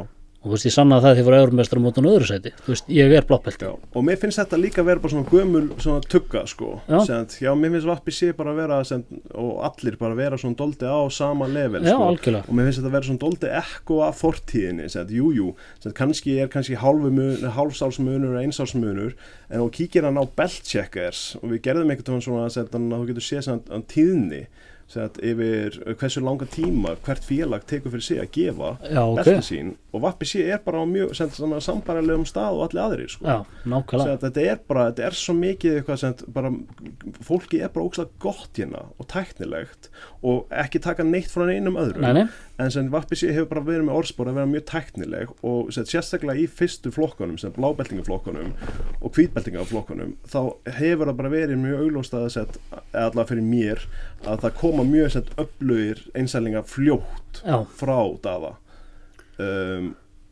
og þetta sandbagging dæmi sko, engin aðgræða á þessu. Ég var alveg sandbagger áður en ég kom hingað. Ég mætti hérna á æfinga sem blábelti og það var alveg erfitt sko, ég man eftir að voru fjólubeltingar eins og Davíð og fleiri sem voru bara mjög góðir hérna og ég var að ná þeim og það var alveg tekið vel á mér sko. Þannig ég var svona sandbagger í sandbagger-gimminu sko. Og það var alveg leiðu fekk fjólubeltið mitt, ég upplýði aldrei mig sem sandbagger eftir það sko. Það bara alls ekki sko. Það er mun á að þjálfara laus svo lengi og með blábeltið, þú veist. Já, akkurat, og bara með mikla mörg ár reynslu í keppni og þannig að ég var fljótur að skilja og fljótur að breyta og aðlega með að jiu-jitsuinu, og það ég líka það, ég var alltaf góður í gólgríminu, það var styrkleikin minn í júdóinu, þannig ég var svona fljótur að aðlega með í það sko.